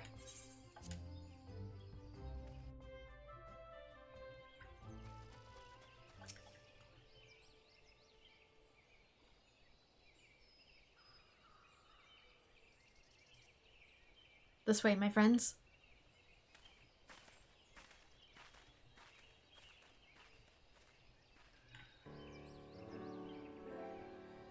Your query marks for the Hawthorne Hut. If Royal is truly the one we seek, we can expect that she means to make contact with the Garlean masters there. An explanation is in order. You are no doubt aware of the Garleans have their own method of communicating over great distances. Well, our ingenious friends at Garlemald Ironworks have provided us with devices which disrupt these communications, and have installed them around the city-states. In doing so, they have made it difficult for Imperial agents to correspond with their master. They're called radio waves. Rael would thus have no choice but to rendezvous with her Imperial contact directly. Yet as a well-known face in the Immortal Flames, she cannot move about Thanalan without being recognized. It would only be a matter of time before someone saw through her disguise. 'Tis for this reason, I believe, she has chosen the Black Shroud for her clandestine meeting. The Elizin are a common sight here, and her comings and goings are not likely to turn any heads. But if it's a radio wave, she could just leave the city, and then communicate via walkie-talkie that way. She wouldn't have to meet with an actual person. As my scouts tell, the Garleans have sent agents with a mind to destroy the devices and render such direct contact unnecessary. Fortunately, our shinobi have thus far been successful in rebuffing their efforts. This is it. We need only make for Hawthorne Hut and catch Royal in the act.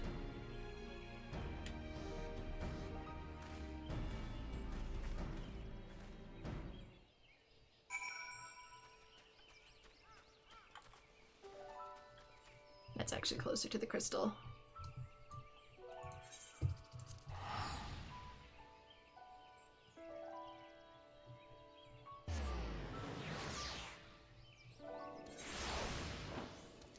Unless they installed them in the forest itself, but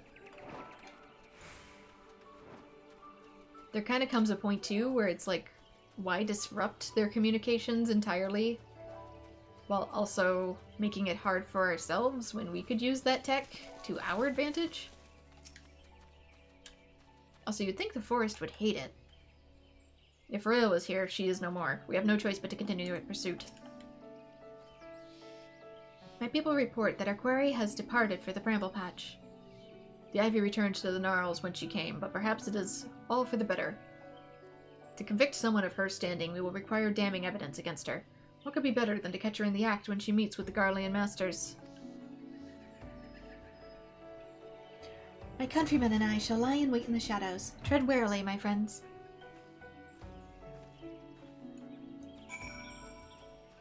Okay, to the Bramble Patch. And also there's another quest here that I might grab really quickly. Since Garleans aren't magic, they can't make use of teleport crystals or link pearls since they require aether control. That's my thing though, is that you could make more devices for communication, like adapt some of that technology.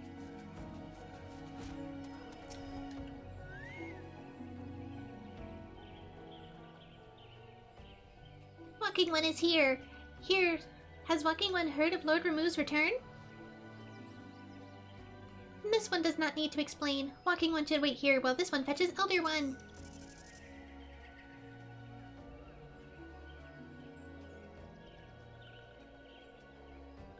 Walking One is most welcome in these ones' homes. The gentle sigh of winds and trees and brooks told these ones of Walking One's peaceful words with Lord Remu. These ones also heard the thunderous one challenged Walking One to a battle. This one is certain that Lord Remu was pleased with Walking One's strength. And such strength Walking One has! Arrow-shooting ones often tell grand tales of Walking One, and these ones are glad to call Walking One friend. But this one must warn Walking One. Touched ones have summoned Lord Remove once more, and this time with an offering of many, many more crystals. This one does not think Thunderous Ones mean to bring judgment to Gridania. After all, Lord Remove made special promise to Walking One. It's intentions of Touched Ones that concern this one. Touched Ones yet act in fear and in hate. Even should Lord Remove ignore Touched One's destructive wishes, his presence alone drains the land of Aether. It is not just Gridania, but the entire realm that Thunderous One threatens. Life will seep from the soil, crops will wither and die. Then, though Lord Remove will it otherwise, Walking Ones will go to war over what remains. This one begs brave and courageous one to fight again. Touched Ones must understand that summoning Thunderous One is futile, that the Thunderous One represents the strength of Walking One.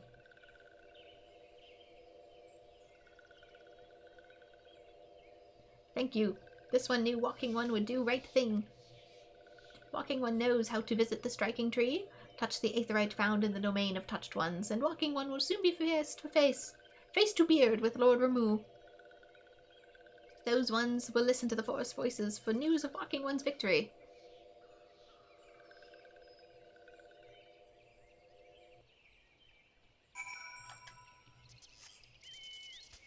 First, back to what I was up to, maybe. I don't know. Actually, I might grab that first. Get it unlocked. And then, can I take flight, please? Thank you. And then warp back. Just really quickly.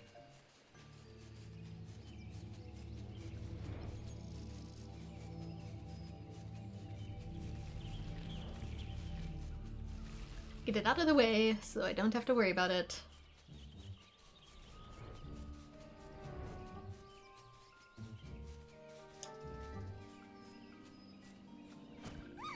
Oh! Oh, I forgot. I'm in a different class. They can see me.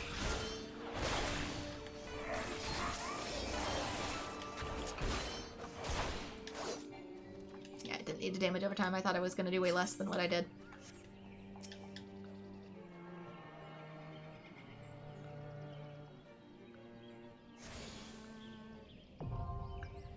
Striking Tree Extreme is now accessible, but not today. Hell no.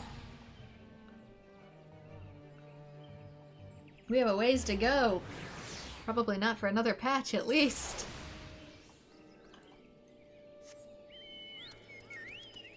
That is for people who live and breathe inside this game. With far more time than I.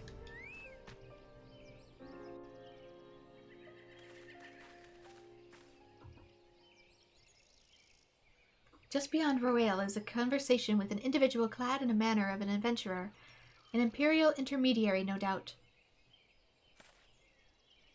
This is it, with me.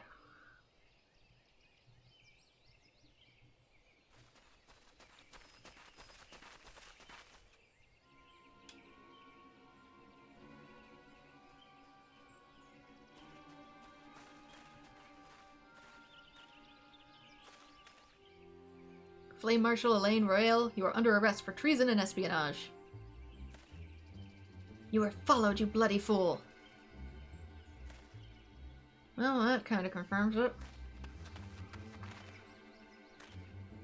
Damnation.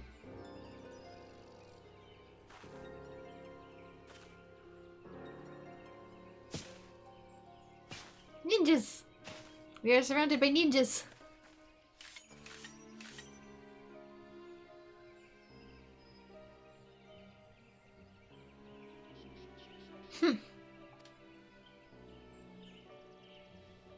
You are unarmed, my lady, and scarcely garbed for battle, but if you wish to fight, you are welcome to try.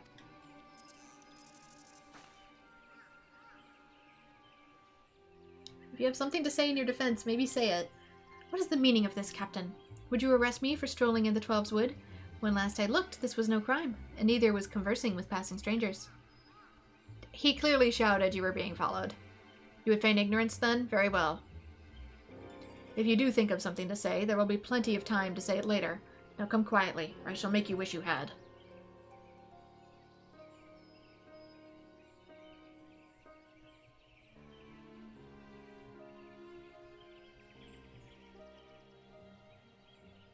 I will offer you no struggle. After all, I have naught to hide.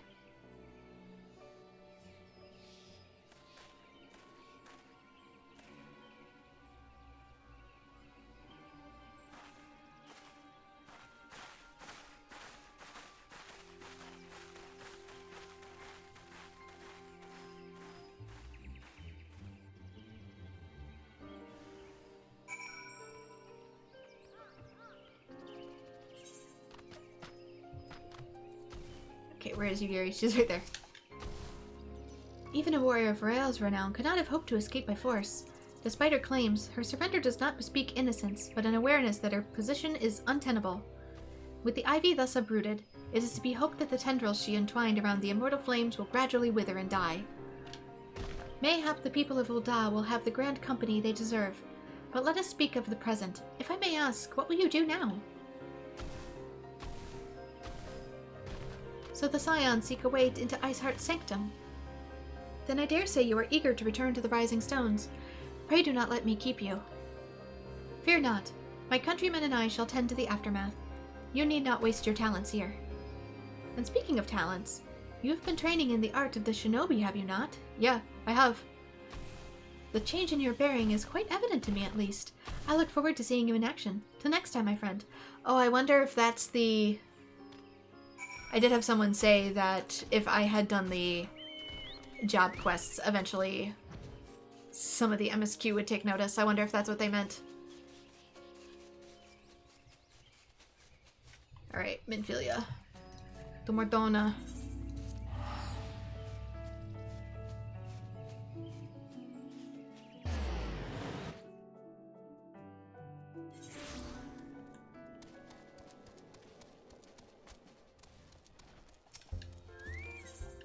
Oops.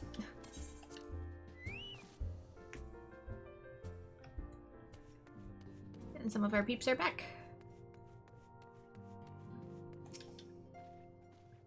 Tataru has grown beyond childish fantasies of becoming a songstress. Now she aspires to be a legendary street performer.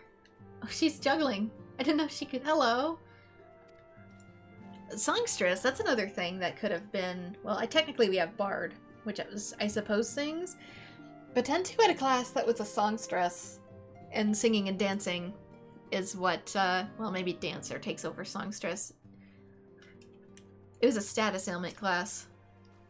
She cannot be seriously considering it. Life as a street performer should be one's last resort, not their first. She went crazy from the paperwork. She's really good at that, though. Steady, steady. Not bad, eh? With a little more practice, I could earn a fortune at the Ruby Road Exchange.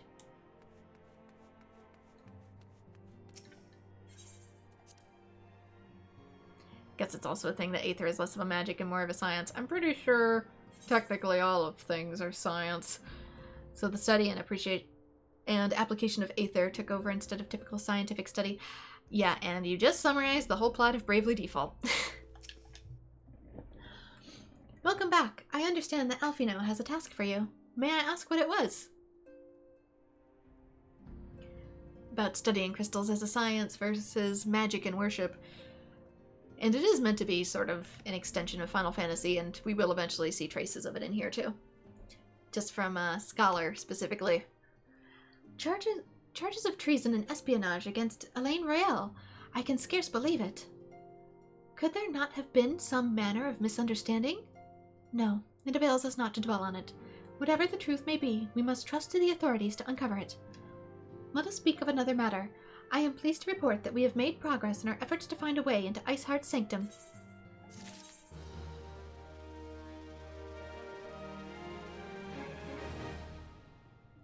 Oh no.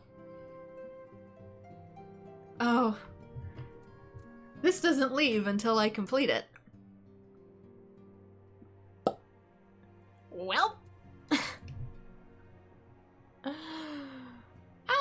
Yeah, because the fairies that are summoned in Scholar's class are Christ fairies from Bravely Default. A simple plan. I will start this one, but this is probably where I'm going to call it. Minfilia has never been one to hesitate when it comes to asking others for aid. Actually, I might call it here just because it's a good spot. Whenever it wraps back to Minfilia, I always consider it a good chapter conclusion. And I've been going for 3 hours, so I consider this pretty good progress. Actually, how long is the Fall Guys event, if I may ask? If anybody knows approximately how long it takes. Because if I can complete it in about 20 minutes...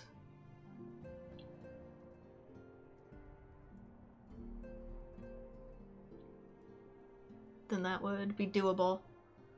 And then I wouldn't have to worry about getting it into another video somehow. It might be one quest to unlock everything. I'll look into it then. Fall Guys, where is it?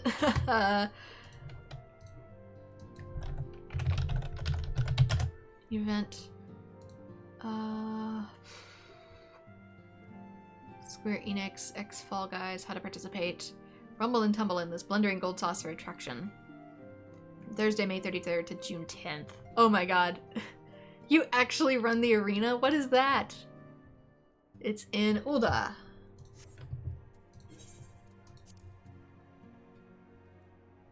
Still in. But it's also a big grind. Well, if it's grindy, then I might do some of it in my own time. Just like I did with the yokai. But to get it started, just add more grind to the background. Why not?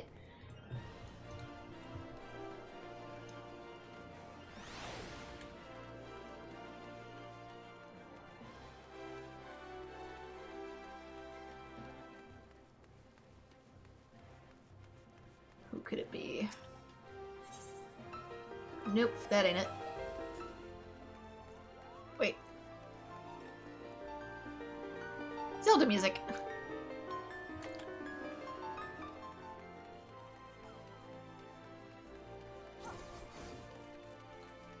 I should have left that page open. It said over here-ish. Oh, maybe more by, like, the Thaumaturgus Guild? Thaumaturgus Guild? Words? English? It's just Fall Guys in the Final Fantasy XIV engine, which I've never played. Keep that in mind. I have never played Fall Guys. Not usually my cup of tea for a type of gameplay, but the outfits are cute. Killer Instinct. Nope. That is a job quest. I think that's Reaper. It's so weird. It said it was in Ul'dah.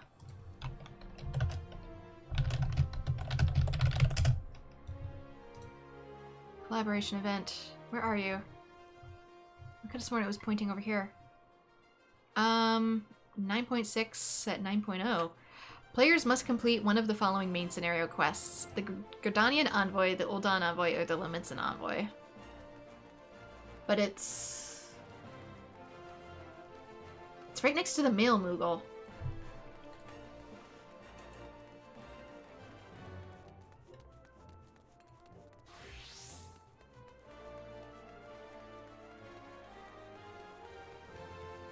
But I don't see it. It's showing it here. Between the item shop and... yeah, it shows it right here. There's supposed to be someone with blonde hair.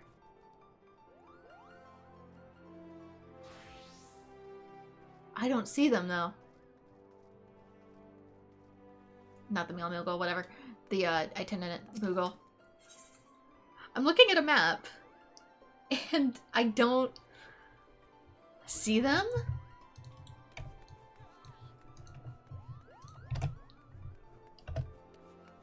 Yeah, because it's the gold quest.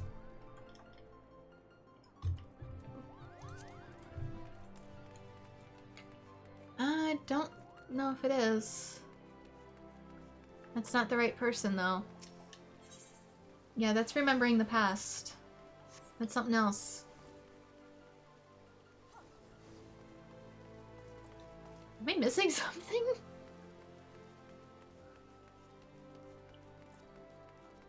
so confused. It has it approximately right here. Must be at least level 15. Got it. Players can travel to the Manderville Gold Saucer via airship from any of the 3 city-states upon completing this quest. Or maybe I need to... Oh, this is It Can Happen to You. I need to complete that first. And then I need to go to the Gold Saucer.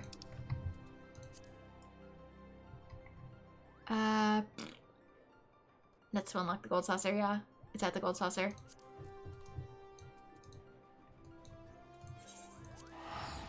Of course it would be.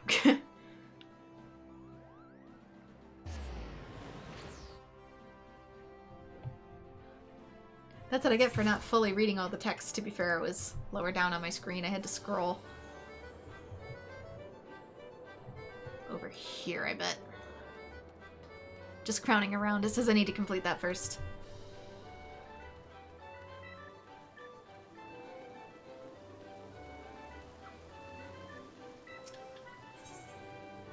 For once, Luena appears to be entertained. Oh no, this is the Fall Guys thing. So confusing.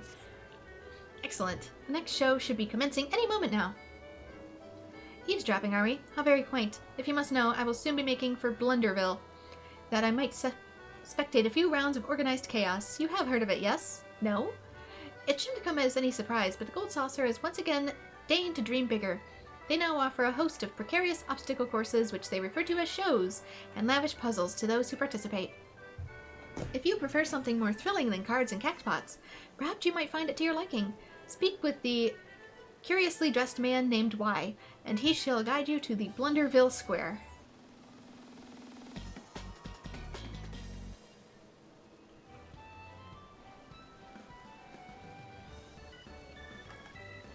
Guess we gotta go all the way back now. Blunderville Attendant? But I think we need to go further.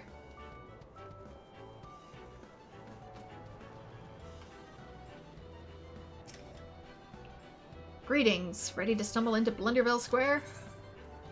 Sure, why not? What even is it?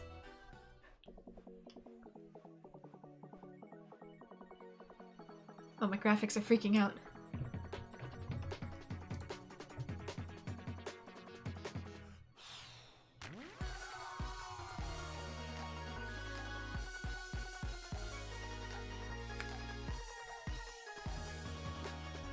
I do not look like I belong here.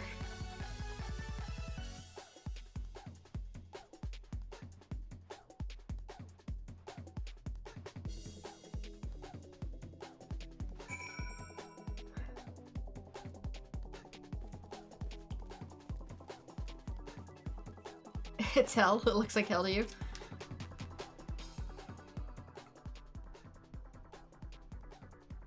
It looks like preschool to me. Welcome to Blunderville Square, the Gold Saucer's second round of Square. I am known as Beankeep, and it is my duty to guide newcome challengers to their premiere show. With that glimmer in your eyes, I take it this is your first visit. As I thought, never fear, however, for I shall explain it all.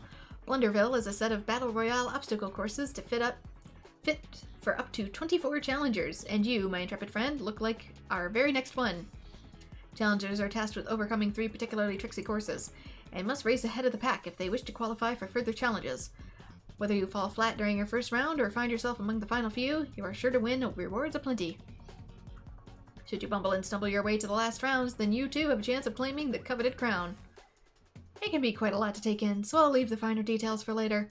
In the meantime, have you any pressing questions, comments, concerns? The architecture here is certainly unique. It's very loud. What are those strange creatures wandering around?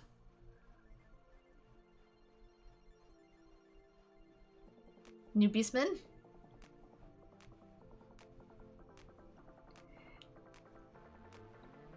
Beastly bean men?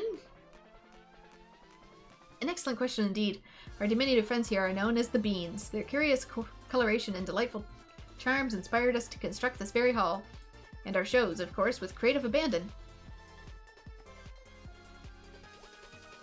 Though we know not where they originated from, but we recently discovered these little ones wandered into the Gold Saucer. Their round physiques are reminiscent of legumes, so we eventually came to call them beans. Be they void scent or seedkin or something else entirely, they are adorably inquisitive creatures. You simply must hear them hoot and holler about the halls. I have no idea what they're attempting to say, mind you, but it all sounds quite precious. On the other hand, you might be surprised to learn that Master Godbert Manderville, proprietor of the Gold Saucer, was the first to attempt communication with the beans. I'm told they found his hearty laughter and muscular mannerisms most endearing. It's thanks to his efforts that we found common ground with them, and in turn they grew comfortable enough to show off their unique proclivities, such as racing through every obstacle that comes their way. They may be a tad clumsy, but the spirit of competition that lies within them is a force to be reckoned with. Master Manderville was so moved by these displays that he immediately ordered the construction of this whimsical hall, that he and his new friends might have a place to frolic and play with the others. Forgive me, was I rambling? Well, in any case, this is how Blunderville came to be. You are more than welcome to take on our shows by yourself, or with an entire alliance of companions if you wish.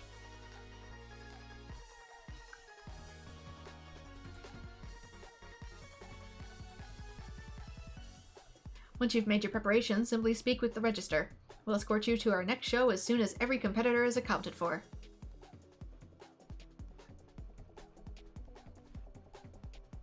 I believe that covers the basics, but if you've any other burning questions about what you might encounter along the way, I'd be pleased to assist you. I wish you luck out there, and may you rise above the rest.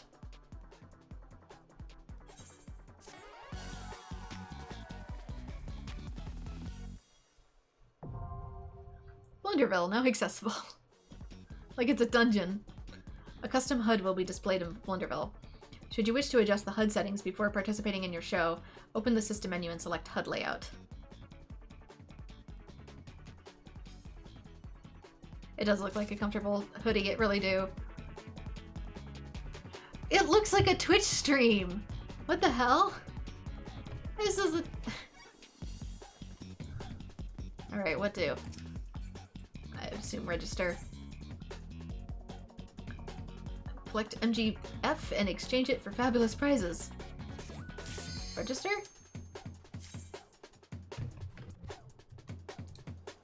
Just in case. Yeah.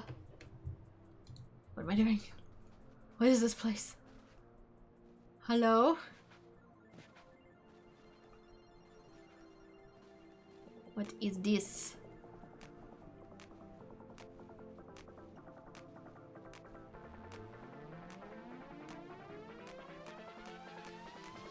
Play hours 10 out of 24. I'm guessing we're waiting for people to join.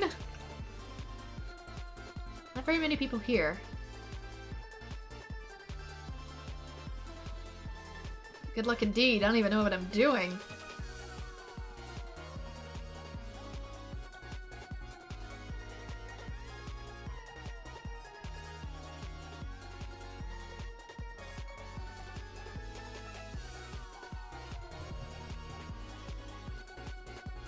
Running and jumping.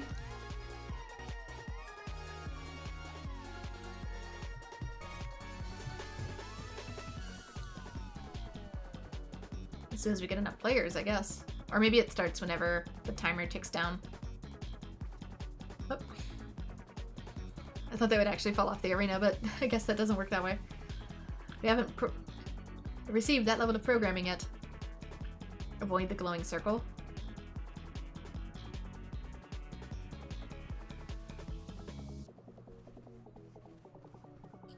Oh wait, this person has it in a different color. This person over there has a different color hoodie. 2, 1.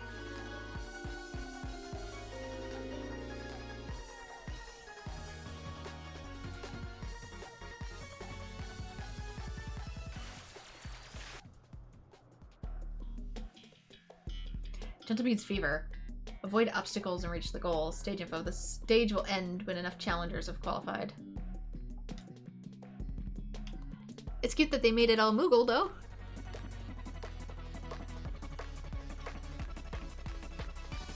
They Final Fantasy did a bit. Even including some danger elements from the dungeons.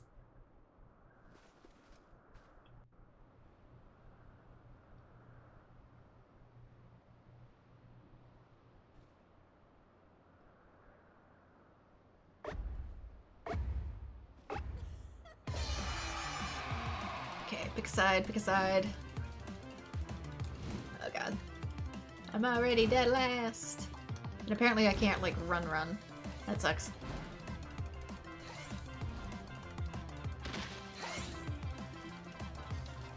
Oh, it's slippery. What on earth? Hello. Goodbye.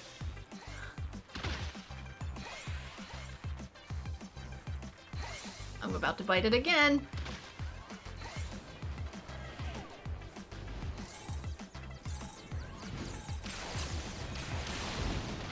Oh. Don't know what that's about, but... Whoa. Oh, I'm confused. Am I running opposite to what I would normally... And there we go. What was that? I see, I probably can't touch that. This is really weird to do on controller. Please, dear God, just let me move forward. It's not letting me control it at all now. Not a fan. Not quite my type of... I really cannot get through this part! What the fuck? I'm treating it as if it's... I cannot get through this other side.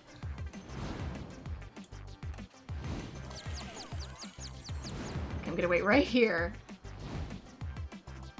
Yeah, it doesn't completely...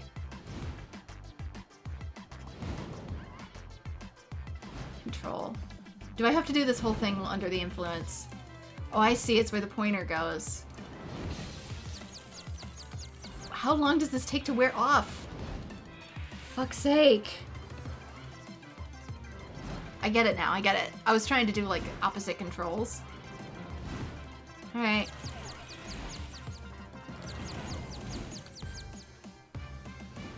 Totally gonna bite it. I get it now, though. But it also has to line up with where I think I'm maybe not going to die. That'd be nice. Oh my god. I hope nobody's watching me struggle on the other side. Oh. Oof. I hate it here. You're right, it's hell. It's hell. I hate it here. 7, 6, 5, 4, 3, 2. I'm the last person too. How do I have enough time to get across then? Do I have to jump platforms?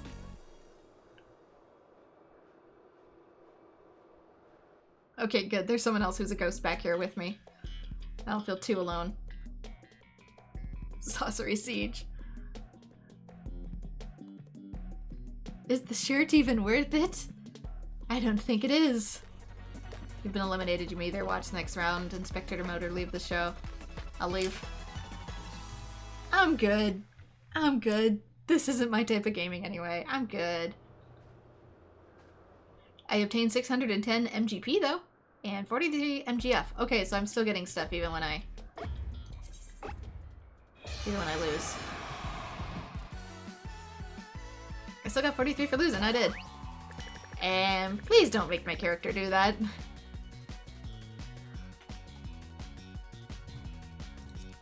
Please never make me do that pose again. Alright, here we go. There we go, Fall Guys. MGF Trader. Crown. Cap, I don't care. Gentle Bean. Parka. Oh! That's what they're called. Oh, so maybe you dye it to get other colors. Maybe it's dyeable. Bottoms and shoes. Anything else? Yeah. Bomber Medikit. How to thoroughly bask in triumph and demand the praise of one's social rivals. Victory reveal emote. Yeah, I'm assuming other people are dying their thing. Appears to be Sermit? Please sit near. Your rides will magically bring the machine to life. I don't know what kind of machine though. Does it like actually do more to show us? Nope. What that is? So just 10 runs. Yeah.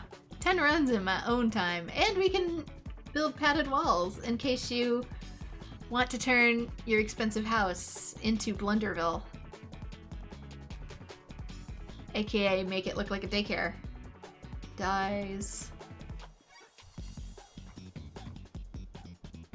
Flags, crowns.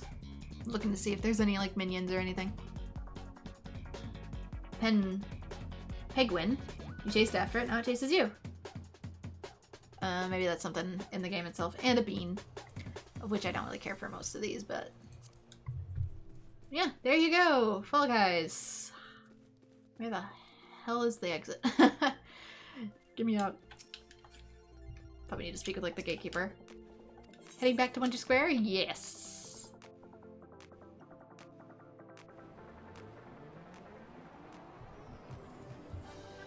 Okay, there we go. Gold saucer. It's something.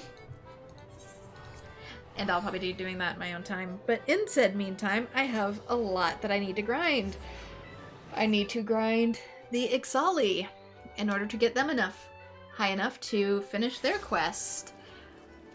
I need to grind my Zodiac weapon by doing so many dungeon runs in a row. And there's Fall Guys.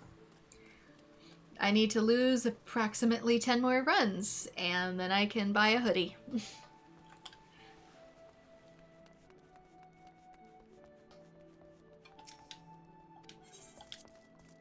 Have fun? I'll try. But yeah, that's probably best done in my own time, away from where eyes can see. And eventually I'll have to tackle these extremes and stuff to get them the heck out of my inventory. But for now, this is where we are going to call it. So thank you so much to everyone who has joined. We've made MSQ progress and side quest progress, and I have so much more grinding to do. But I hope to see you all in future videos. Bye-bye.